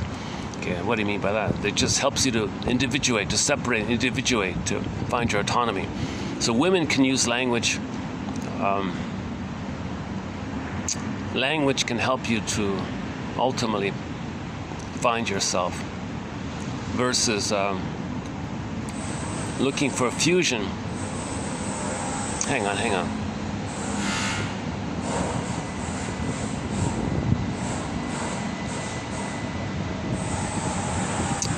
Well, okay, so the men who didn't get mother's nursing want to merge. He calls it the participation. He wants to participate with her. He's basing it on Mr. Jung's phrase, participation mystique. He just simply calls it the participant. So he wants to recreate oneness. But language can help you to separate. So language can help you to separate, but men don't have too much language. Or they may use language in search of participation mystique. Okay, I gotta clarify that one. Okay, men on the other hand have been found to be less concrete, more abstract, and also less adjustable to their environment. Field dependence is linked to the separation, Sisyphus disposition, whereas field independent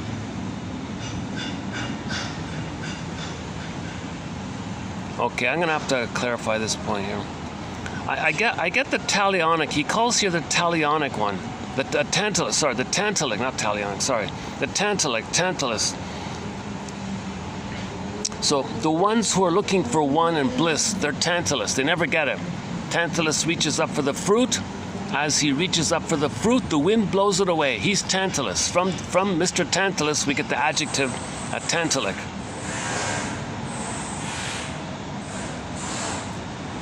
Okay, and it doesn't have to be a set thing between men and women. Women can also be aggressive, and men can be like Sean Cassidy and John Denver and what's his name, Jackson Brown, those kind of types.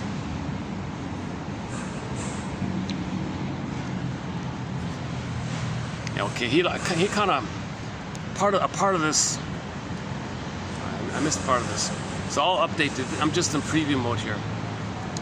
Okay, now let's continue with the general phrase, the general one about oral fixation. If you go to 3089, you'll get part 1 of the oral fixation. Here's the next part.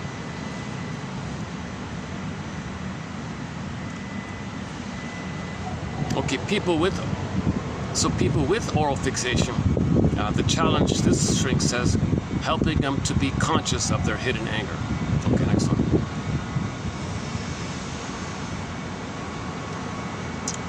Okay, with oral fixation, there's going to be psychic splitting, either or, all or nothing, adversarial, oppositional, jungle slogans. So that means love and hate are going to be separated. That means if you respect her and love her with feelings, you can't be intimate. Or you're intimate, but you can't respect her. See, he can't bring love and sex together. They're going to be split. The famous Madonna mistress split. So love and hate split. So if the man respects the woman, he treats her like a mother. If the man doesn't care about the woman, he can have an affair with her. So this issue, the oral fixation relates to the inability to bring affection and intimacy together, to love and tenderness and physical intimacy. They split it up. Yeah, here, okay, here. Yeah, he involved himself in a series of relationships in which he either felt emotionally or intellectually close to a woman. It's either that, I could talk to you, I feel good with you. See, but no physical, it can't be physical. Or split, psychic splitting, he'll be sexually excited by a woman, but there's no emotional or intellectual connection. He can't do both at the same time. So when men and women have an oral fixation, they can't bring it together. They are unable to integrate love and sex. This psychic splitting is due to intense preoidal oral fixation on the earliest lost object, the breast. So the breastfeeding trauma can do this, in other words. And oral fixation fosters the tendency to resignation during later stages, and unsatisfied oral tendencies may endeavor to attain realization during later stages at any point where identification permits. Okay, so this issue can be transferred all of his life. He could be 90 years old still looking for the heaven, the bliss.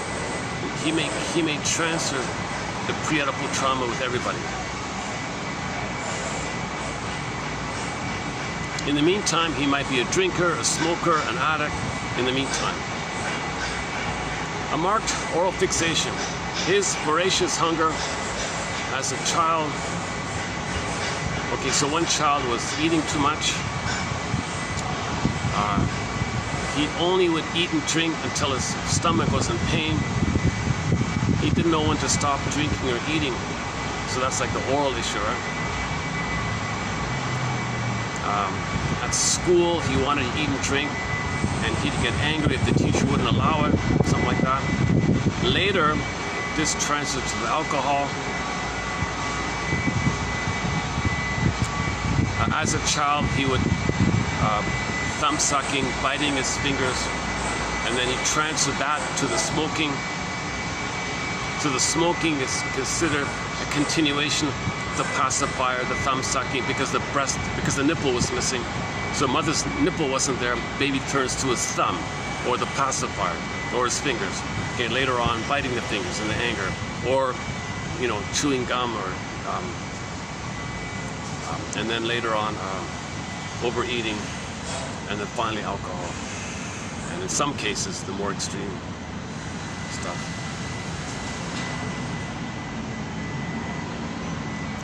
The pessimist of an oral type is a person who is in continual fear of being duped. He avoids being duped by anticipating disappointment. He is fixated to disappointment and continually on the chase after it. A part of the satisfaction of this attitude is to be found in the wish to put the mother in the wrong.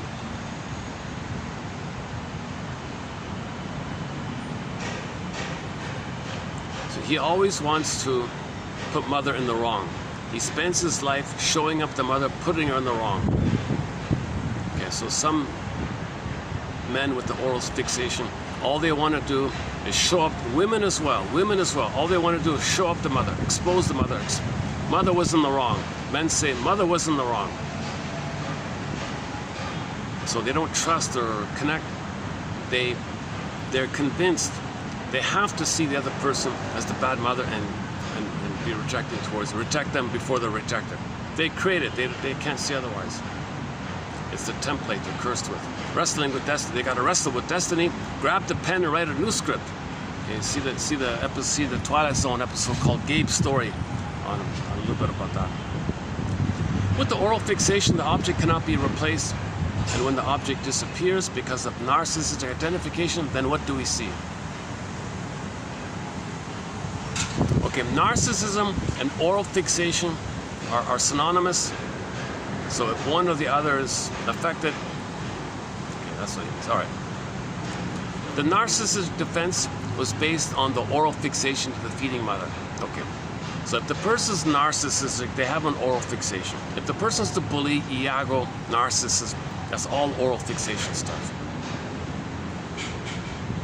The later one, the midway one, is the codependent, the pleasers. They're like half and half, right?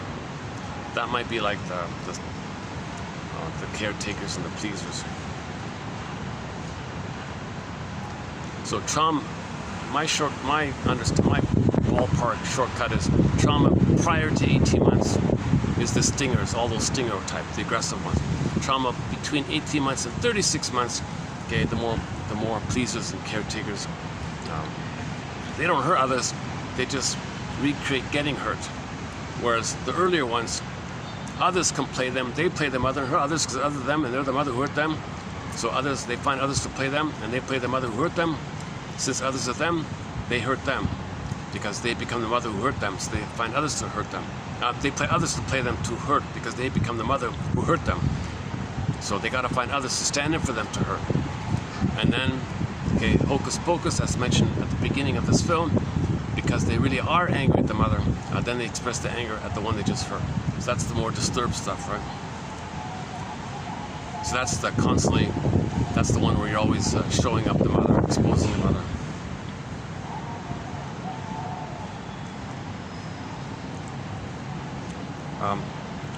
The narcissistic defense was based on the oral fixation of the feeding mother. The oral fixation colors almost entirely the person's life. So if a person doesn't have oral fixation,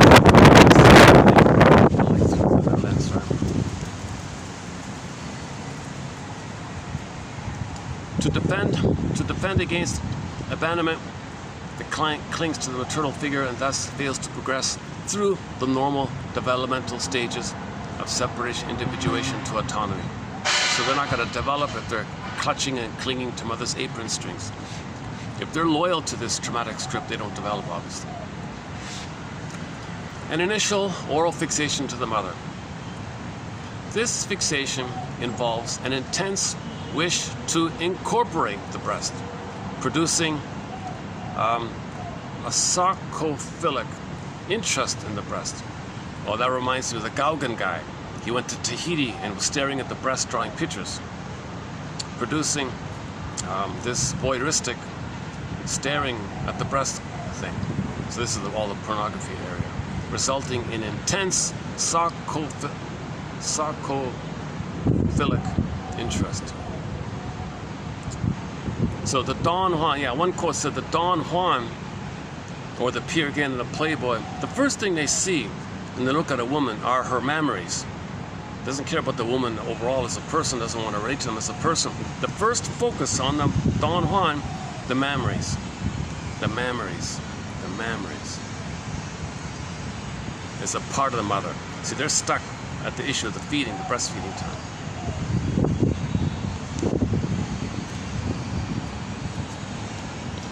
And acting out in the repetition compulsion indicated the source of her oral fixation, the early and sudden loss of the breast. All right. The oral fixation, together with the narcissistic identification, constituted a melancholic basis. Okay, so there's a covert sadness, a covert hidden depression or melancholia underneath, of course. The anger is going in. You can't mourn losses. You need an identity to be able to mourn. If you have no identity, you can't mourn. It's going to lead to melancholia. The threat of object loss, the loss of the mother, the loss of the breast, leads to a narcissistic fixation, which impedes the development of your sense of self, obviously, okay. Childhood disturbance of the parent-child symbiotic relationship resulted in an oral fixation, predisposing her to addiction. Now, see, this is yesterday's topic. Yesterday was all about this. Childhood disturbance of the parent-child symbiotic relationship. So in the time of oneness, for the first 4 to 5 months, the extended paradise, if there's a problem in that symbiotic place, that leads to the oral fixation, predisposing the person to addictions. One degree or another, one form or another.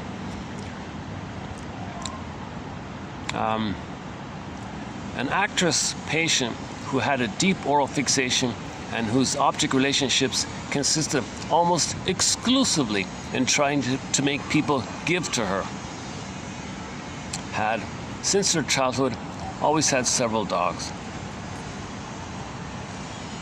So this woman always manipulates everyone to give to her. She wasn't close to her parents, but they gave her a bunch of dogs, and all the dogs were taking care of her. So maybe that reinforced it or something. The actress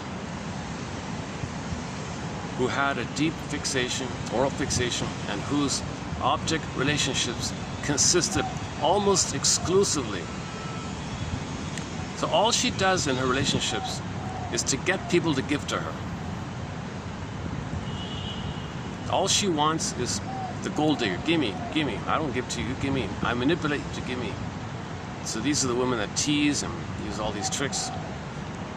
Evidence of an all or nothing attitude. Yeah, on the extreme case, the woman said to the guy, if you don't give me everything, you give me nothing. So the breast is everything for the baby. So if she doesn't get everything, and no man can be the breast, then she rejects him. By preserving the status quo, he was avoiding the ultimate working through of the early fixation, especially the anger in relation to the mother. Okay, Mr. Garrow connects NTR, negative therapeutic reaction, to oral fixation, fear of object loss, and repressed anger leading to depression. So this NTR topic, somebody thinks they're doing something that should help them improve and get better. But if they don't address the oral fixation, it fails. It's called NTR. Whether Mary's intense craving for sweets is within the bounds of normal expectations for a child of her age, or whether it stems from a particularly strong oral fixation, difficulties in the early mother relationship. Okay, so somebody wasn't sure. So one child was craving sweets all the time. Is that normal, with normal bounds?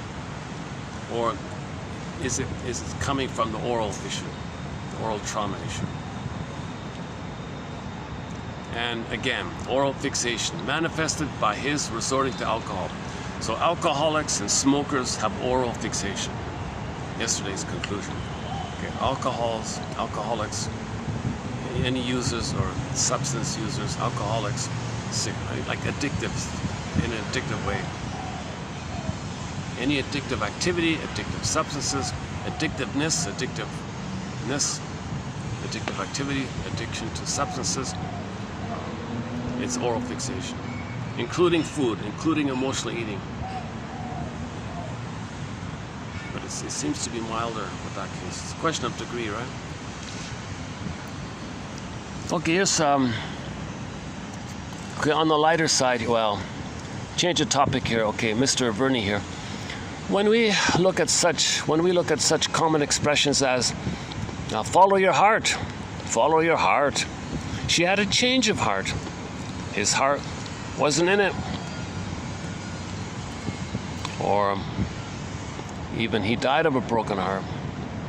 It's clear that in people's collective imagination, the heart is not only an organ that pumps blood, but also the seat of emotions. For example, change of heart or aching heart, achy, breaky heart. Thought and reason. Yeah. His heart is in the right place. His heart is in the right place, reason. Or personality. Oh, he's a bleeding heart, man. Wears his heart on his sleeve. He's a faint heart.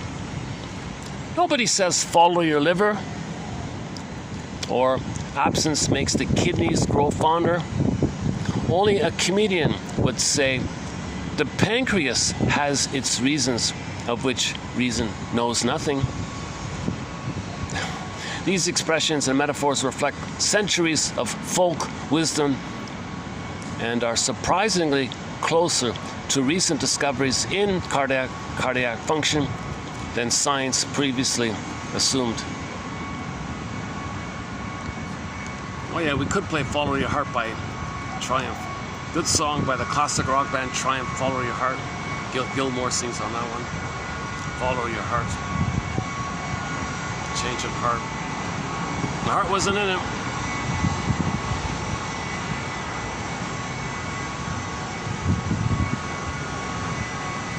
Jeanette Paris has a whole book about this.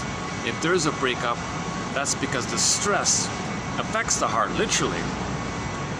If there's too much cortisol affecting the physical heart, it can actually cause an actual physical heart problem because of the stress, and the stress came from the breakup.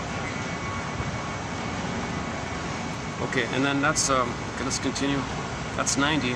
Now let's do 91. So we're going to continue here. Okay, perhaps. Oh, here we go. Okay, perhaps we might say that he is afflicted with marked oral fixation, and that his aggression now manifests itself through a loquaciousness, which at times amounts to logorrhea. Okay, so some people who talk really a lot, like chatty, off-topic, meandering, a lot of hard jokes, they're loquacious, they're voluble, gabby, chatty. If they're really, that might be an oral issue. Either words as milk idea, or words in a negative way. That's the logorrhea one. So if they're a constant cynic, if they're spewing negative comments all the time, that's an oral issue in the angry area. So if somebody talks a lot, but it's negative, that's the oral fixation earlier on, right? If they talk a lot, but it's just, benign, whatever, that's trauma maybe a little bit later on. The character neuroses showed that their oral regression was due to a strong oral fixation. Okay, so a person can have a total personality based on oral fixation. So a strong oral fixation can lead to a distinct negative stinger personality type, like narcissism, bullying, egoism, etc. Now other types, it might be mixed, because some people are kind of mixed and they can mix back and forth. So if somebody's a pleaser and they're under stress, they can bounce around like that. All right. Some people are constantly cynical. Some people are generally loving, but under stress they become cynical. All right. But if they're constantly cynical, they call that a character disorder, or a disorder of the self, or in ancient times, character neurosis. Oral fixation, with the breast as the central object. Okay, so, oh yeah, he says here, when you say oral fixation, make sure you're talking about the breast, not the mother. Mother implies a person. You didn't get to the place of seeing your mother as a person. You're still relating to a part of the mother called the breast mother. So when people say oral fixation, it should be understood that they mean they're fixated at the breast, at the mammaries. So 2 months ago there was a quote about that. When Don Juan looks at the women, the first thing he notices are the mammaries. Oral fixation with the breast rather than a mother fixation, since it appeared that the client had not yet developed the capacity to relate to whole persons or images of persons, but only to parts. Okay, so part object relating. The breast was the world for the baby. That's part object relating. So he sees human beings as symbolic breasts, either wanting it or angry at it, or both at the same time. Oral fixation sometimes is symbolically turned into cannibalism. Okay, so in myths and fairy tales, the witch wants to gobble Hansel and Gretel, right? The Cyclops, any kind of Medusa, Minotaurs, any kind of character in a myth or fairy tale that gobbles up all the time. That's the oral fixation. The baby was enraged and he's desperate to get in. So these devouring, cannibalistic characters in myths and fairy tales are code for this oral fixation. Oral fixation. She shows herself to be her mother's daughter by deflating his idealization.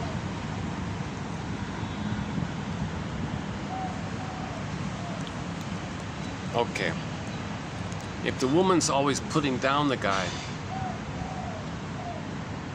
then she has a mother complex. She identified with the mother too much. Who put her down, she puts other down. If the mother puts the daughter down, she goes around putting men down, men sending for herself, and she becomes the aggressive mother. Are we to explain the massive preoccupation with drugs in terms of pre-Oedipal oral fixation? Or even more ignobly, the frustrations wrought by breast withholding mothers? It's the same kind of thing, right? So that's, again, yesterday's topic, that these addictions come from pre-Oedipal oral fixation, or the mother traumatized the baby with her breast. Either it could have been a trauma bond where it was too much, it was aggressive, force feeding, wake up, not enough, it's too much, then nothing, it's irregular, too intense, either too much or too little, and it's erratic, unpredictable trauma bond. So he'll have an oral fixation. A trauma bond. And that leads to addictiveness. That leads to looking for things to trick your brain to release what a good breast should have given you. See, a good breast experience sets the points in the brain. It's steady, so you're okay. But if the trauma with the breast whacks things and you're trying to get it even, you can't get it even. You can just fool your brain to, for a minute, get some kind of balance. But the wiring takes it back to where the wiring was.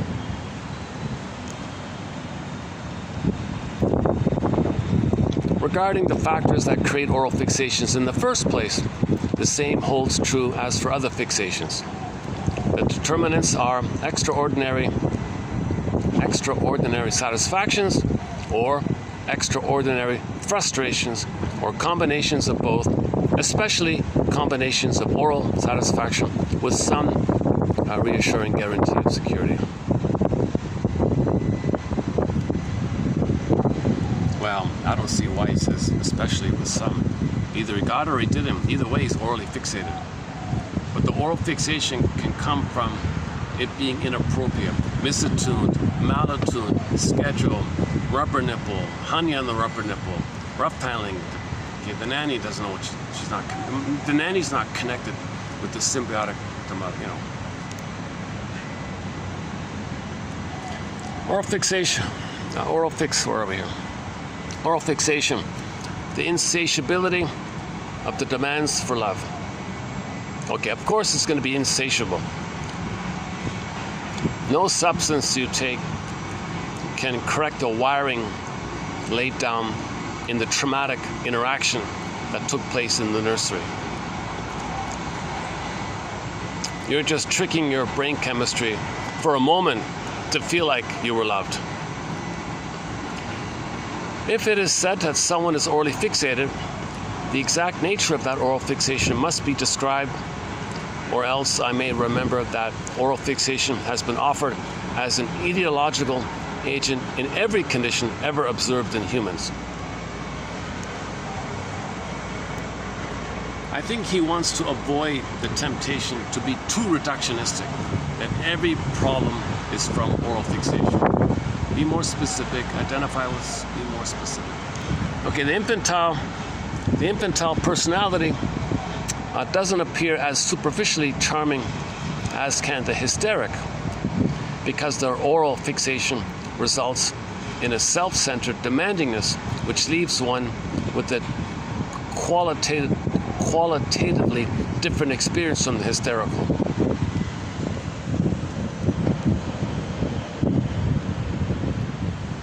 Okay, so if a hostile person, if a very cynical, bitter person,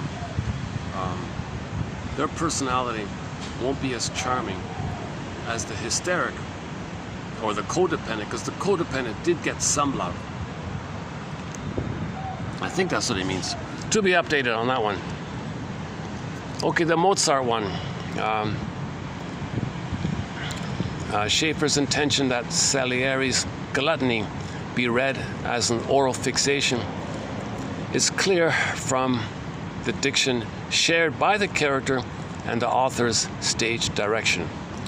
So in the play, Salieri says, quote, "The truth is that all my life I have never been able to conquer a lust for the sweets of where I was born. Addiction resulting from disordered attachments." Okay, so that's another summary sentence. Disordered attachment, traumatic attachment, reactive attachment, anxious, avoidant, preoccupied, unformulated, disassociated, any kind of disordered attachment style can lead to an addiction. Oral fixation clearly seems to be a regressive attempt to fill emptiness. Okay, look at that. So the positive intention is, why are you addicted to whatever, fill in the blank? Well, I'm trying to fill the emptiness.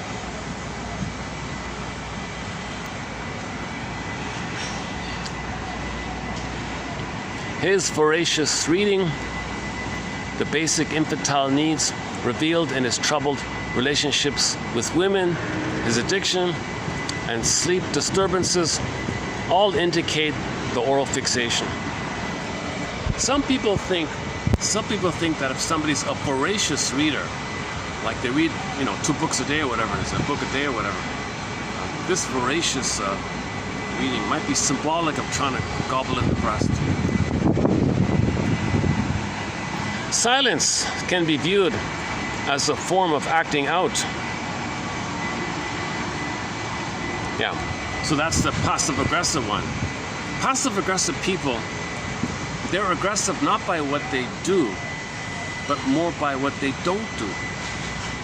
They don't reveal, they don't communicate. Silent treatment, cold shoulder, gaslighting, ghosting you, don't answer your call, don't return your email, don't send you the text, don't answer your question, or vague one-word answers. That's a common one, right? One-word answers, little grunts or whatever. Silence can be viewed as a form of acting out, passive-aggressive acting out. So silence often is passive-aggressive acting out. You're expressing your anger with a silent protest. Cold shoulder is a silent protest. And it may be related to an oral fixation with an accompanying intolerance to frustration and heightened narcissism. Okay, this next one here is specifically on the alcohol one. All right. The physiological reasons are clear. Alcohol can deaden the pain, conquer anxiety, put your brain to sleep, so to speak. The psychological reasons are a little more obscure. So, why do some men become dependent on alcohol while others are not interested in it? Well, when his oral desires were frustrated by severe weaning, the child was overcome with rage and a desire to attack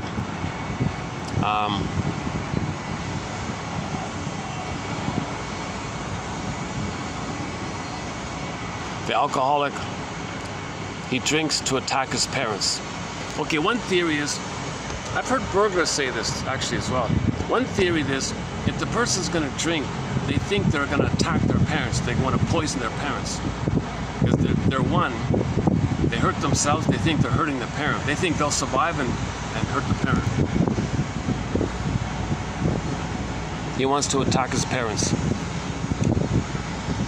From the wish to destroy his loved objects and the fear that he will lose them. Since he dare not attack the real causes of his rage, he turns to drinking as a form of oral gratification and as a way of seeking symbolic revenge against his parents. The Burglar quoted a guy who said that the guy said that his mother saw him drinking alcohol, and the mother said, "Son, it really pains me. It hurts me so much to see you drinking that stuff." "Oh, it does? It does it?" He doubled it. It hurt her more.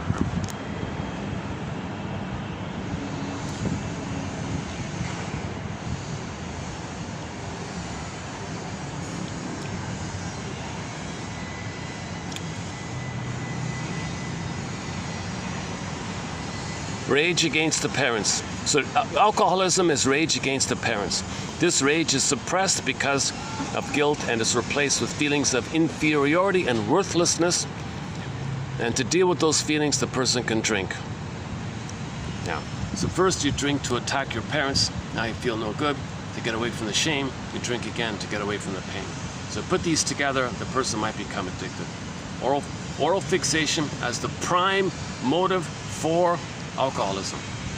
So alcoholism is due to an oral fixation. Autofenetral. Yeah, he's kind of a leading name in this area. Autofenetral, one of the most prominent defenders of this position, argues that passive, dependent, narcissistic urges, an attitude toward life characterized by a wish to use the mouth as a prime source of gratification, underlie alcoholism.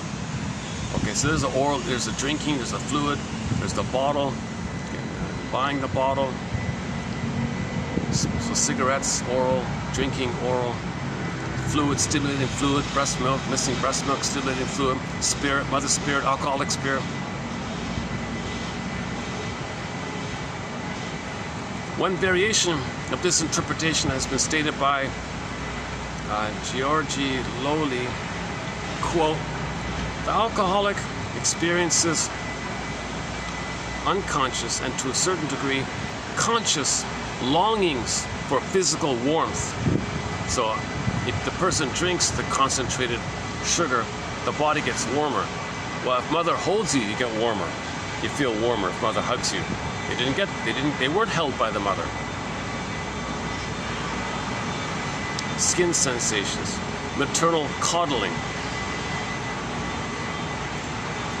looking for security, reassurance, etc. Okay, Adler concluded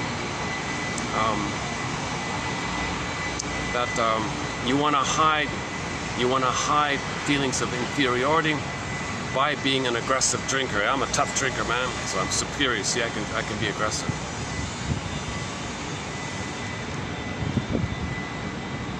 Yeah, Freud also kicked Adler out of his circle. That one I can kind of understand.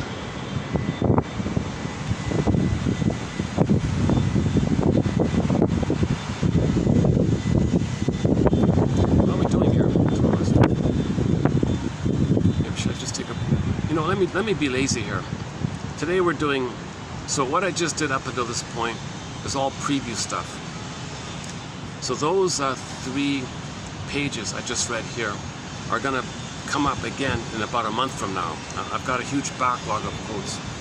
So this video here is a continuation of Paul Hollinger's work from his book called What Babies Say Before They Can Talk.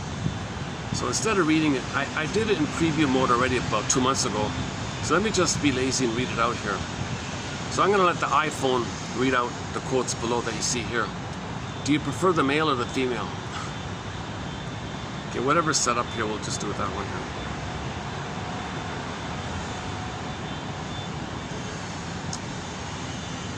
Okay, so Hollinger talks about the 9 core affects. The positive ones, curiosity, interest, okay, and then joy or enjoyment. If those are interrupted, okay, then it goes to the 4 negative ones: distress, the stress response, fear and anger, and shame, of course. Those 4. And the other 3 are distaste or disgust and dissmell, and then the surprise, startled, transitionary one.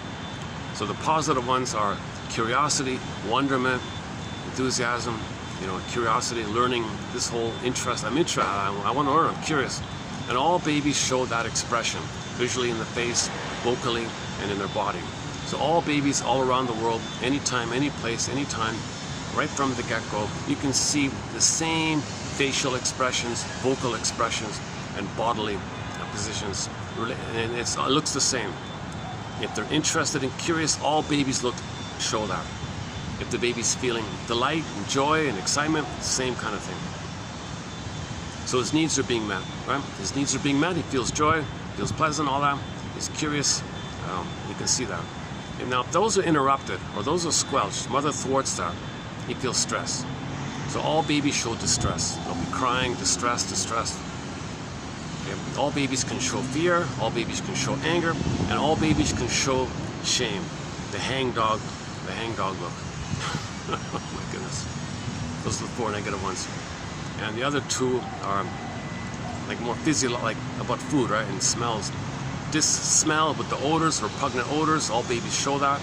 And if the taste of the food is repugnant, they also show that. So you can call it either distaste or disgust, like that. And the last one is that transitionary one of when you're startled or surprised, that little mechanism. And that was discussed. And his other main point was anger is the final pathway of the tension and the stress and the fear and the shame. It's the final pathway where the baby thinks he's going to be a goner. This last-ditch effort is to go over to the anger. Anger is the ultimate distress signal. SOS. Mother, I think I'm going to perish here.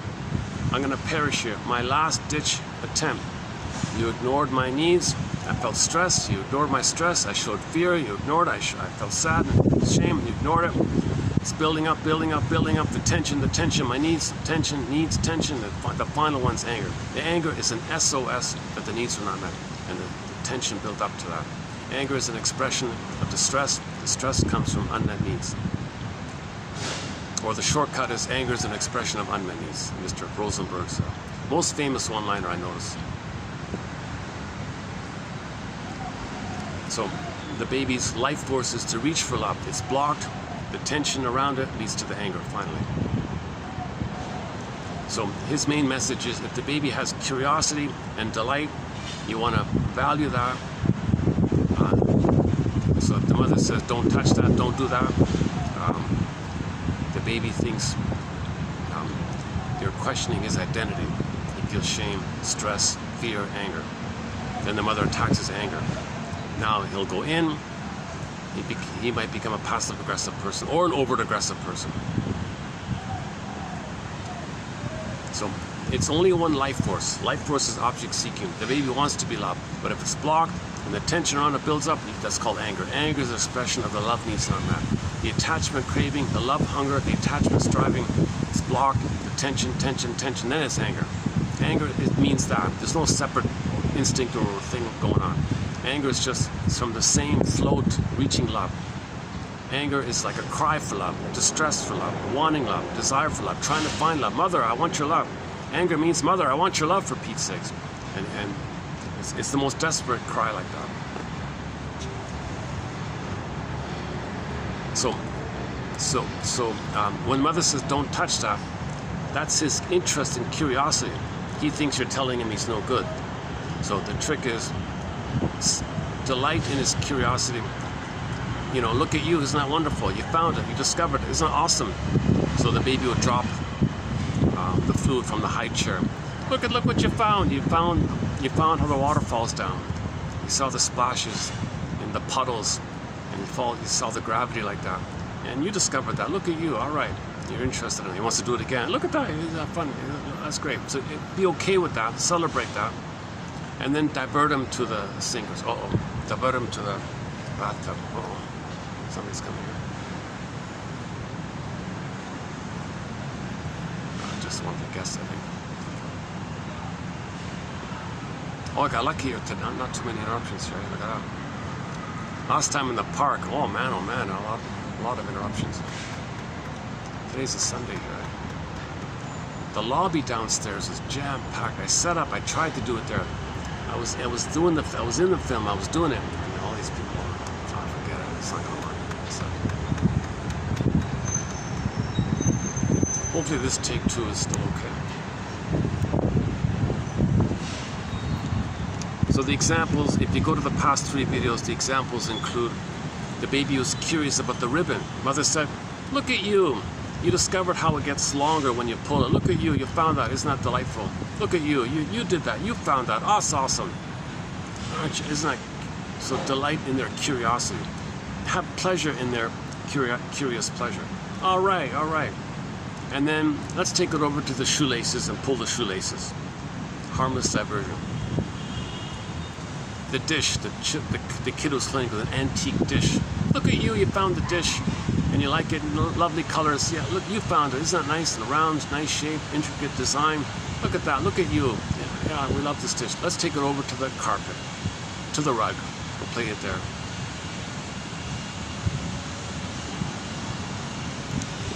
What's the other one?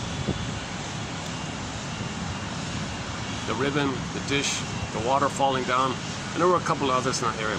So number A, delight and say okay with his interest, and then divert him so that everything's safe. No, nothing's damaged or broken, everything's safe.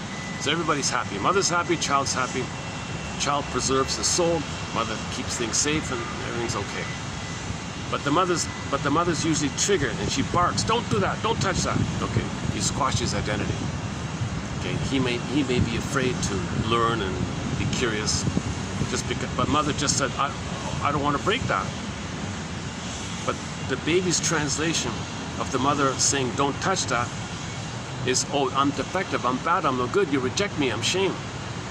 Mother didn't mean that, but from the baby's angle, from the baby's eyes, he felt that, because he fuses his identity with his interest.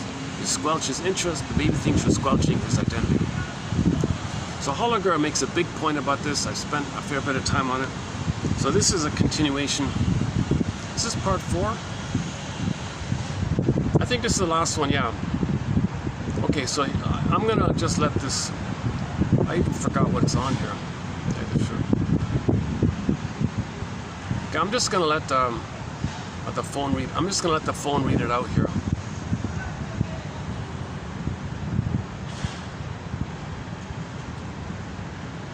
Yeah, the worst thing is when the mother criticizes the baby's anger. The mother said, "You're criticizing me? Mother, why do you think I'm criticizing you? I'm angry because you're not meeting my needs. I want your love. I'm not blaming you or criticizing you. I'm not your mother who blamed you. I'm your child who wants your love. No, you're my mother who hated me, and I'm going to hate you back. Oh, please don't hate me back. I'm not your mother who hated you." So some mothers are very semi-psychotic like that.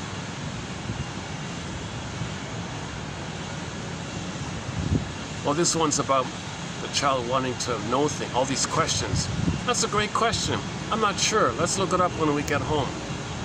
Some others should have dictionaries and maps around. Keep the interest, keep the interest.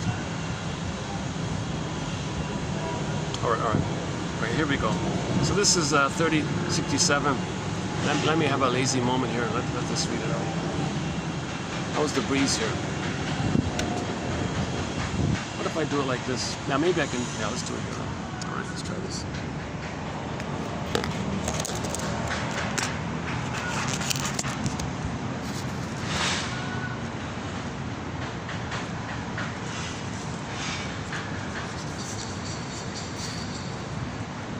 Their mouth. They're using the signals for disgust and dissmell. Hang on. Sorry, one more time. Hold on. 67. All right, here we go.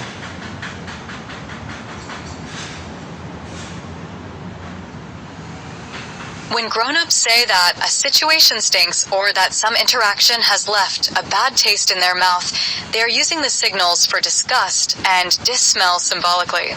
This translation of taste and smell to psychological expressions of opinion happens slowly.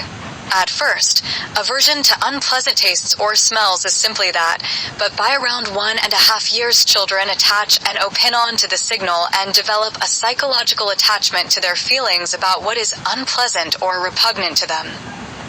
When you listen to your child's words, ask yourself, what are the signals and feelings behind them?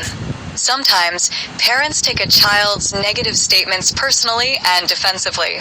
This is confusing to the child, who does not know he is wounding you, until your repeated reactions get that message across. Frequently, parents are upset because they think a child who voices distress or anger is whining or acting spoiled or disrespecting me. Not only is this a misinterpretation of what is going on in the child's mind, but by criticizing the expression of distress, the child is made to feel even more misunderstood and becomes even angrier. When a child says you are the worst parent in the world, he is expressing the negative side of the ambivalence.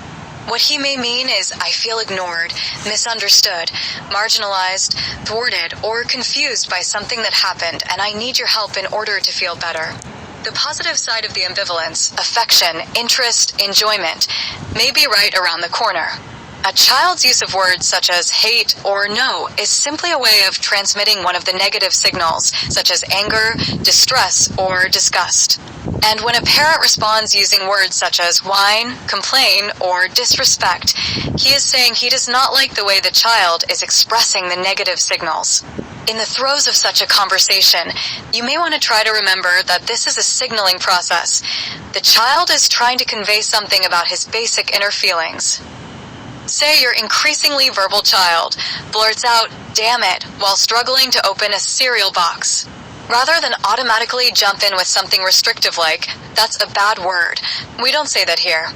Why not take the opportunity to gather more information from your child about what she is feeling and to really explain to her what you believe about the use of cursing? You might ask what your child thinks the phrase and words mean. You might keep a dictionary close at hand and use it frequently with your child to look up actual definitions of words that fly out of people's mouths. Reach for the dictionary, not the soap. Why? Why? This impulse to question everything is a testimony to the incredible importance of the signal for interest and its role in the intellectual and emotional growth of a young mind. The brain is constantly seeking stimulation. It is essential for its healthy development. So, when you find yourself dismissing a query with a short, "because I say so," or "stop asking so many questions," take a moment to think about how wonderful your child's thirst for interesting information and stimulation really is. This is something to be encouraged, and the payoff is huge. You nurture your child's openness to exploring, learning, and evaluating the world. Next time your little explorer bombards you, try saying, "that's a dynamite question," or "I'm not sure I know the answer to that. Let's look it up when we get home." Use dictionaries and maps early and often. These kinds of responses tell your child that you think questions are important to ask and interesting to think about. Shut up. What about when your little one first says, "shut up" to you? The natural response may be to say, "don't talk to me like that." We don't use "shut up" in this house. But let's step back and unpack what is actually happening here, what feelings are being communicated. When a young child says, "shut up," he is telling you he is distressed and probably angry. Why is he feeling this way? More than likely because what is being said to him, the incoming stimulation, is somehow hurtful, overwhelming, and too much. Whether the child has been criticized, or been asked to clean up his room, or squabbled with his siblings, he has become distressed and angry. He wants to block out the words and lash back and make you feel as he does. Unfortunately, with a "don't say that" response to "shut up," very little information is exchanged, and a potentially beneficial process is halted. If the child would verbalize his feelings, he would learn to delay action. Annie Caton listening to and talking with your child, using words instead of actions, and understanding the feelings behind the behavior. These strategies are far more likely than hitting to result in happy, capable, responsible adults.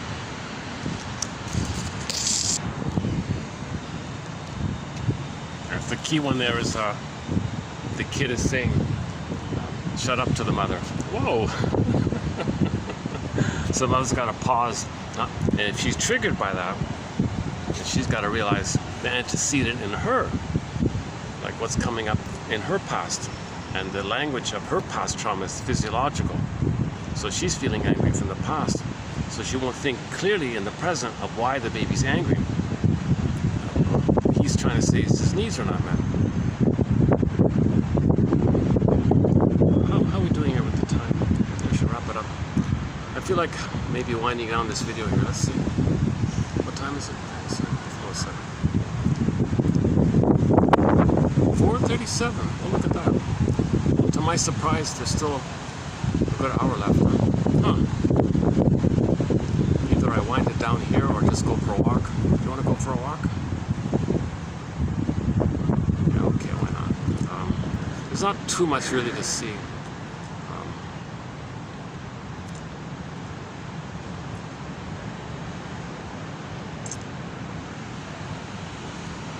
Or just play the Partridge Family.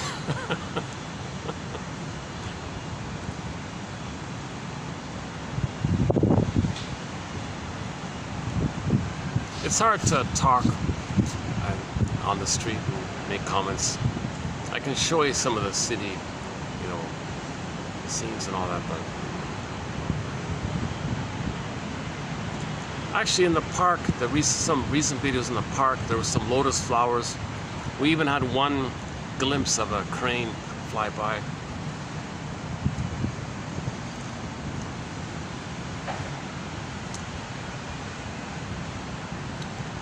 I feel like I'm missing something. So we talked about this new phrase. So this is a new one, just started yesterday, called oral fixation. So it means you're frozen, your development's frozen, whereby in normal development, the child gets his quote-unquote oral needs met, not just for milk, but for safety and warmth and sweetness and soothing and attunement and attrainment and mirroring. Mirroring is the key one, right? The rhythm of safety, and then he still kind of can keep his soul and keep it as a part of him, and he can have his embodiment, and he can live with a sense of embodiment. He's got a home within. But if he doesn't have that home within, if he's got the emptiness, man, oh man, he's looking for something symbolic, a mother, to give him his home. Either the benign ways, he just, like the soft Don Juan, just looking and disappointed, or the aggressive way. No, mother hurted me so much, you're me, I hurt you, mother hurt me. I want to do it again and again, and he wants to show up the mother, expose the mother, and tell the world what his mother did to him. That's the Stinger personality type, like that.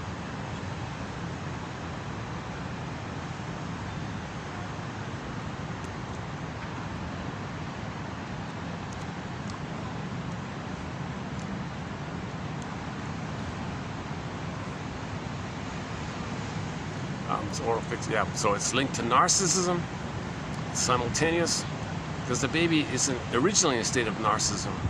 So if there's trauma during the narcissism time, and the narcissism time is the oral time, so it's the same kind of thing.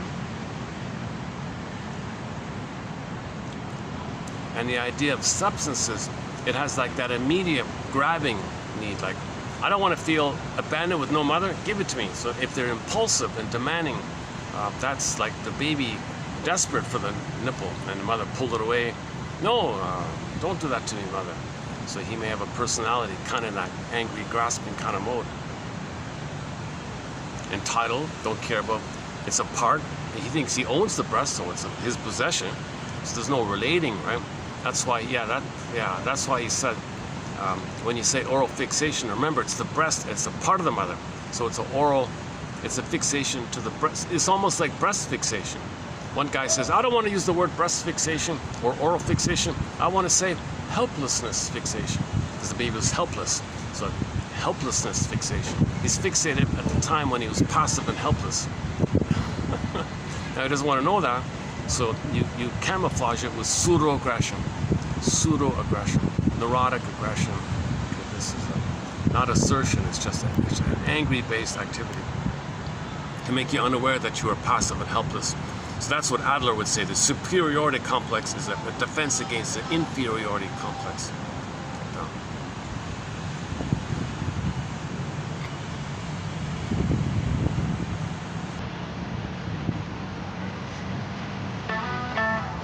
Okay, I'll just wrap up with the Partridge Family song. When this song ends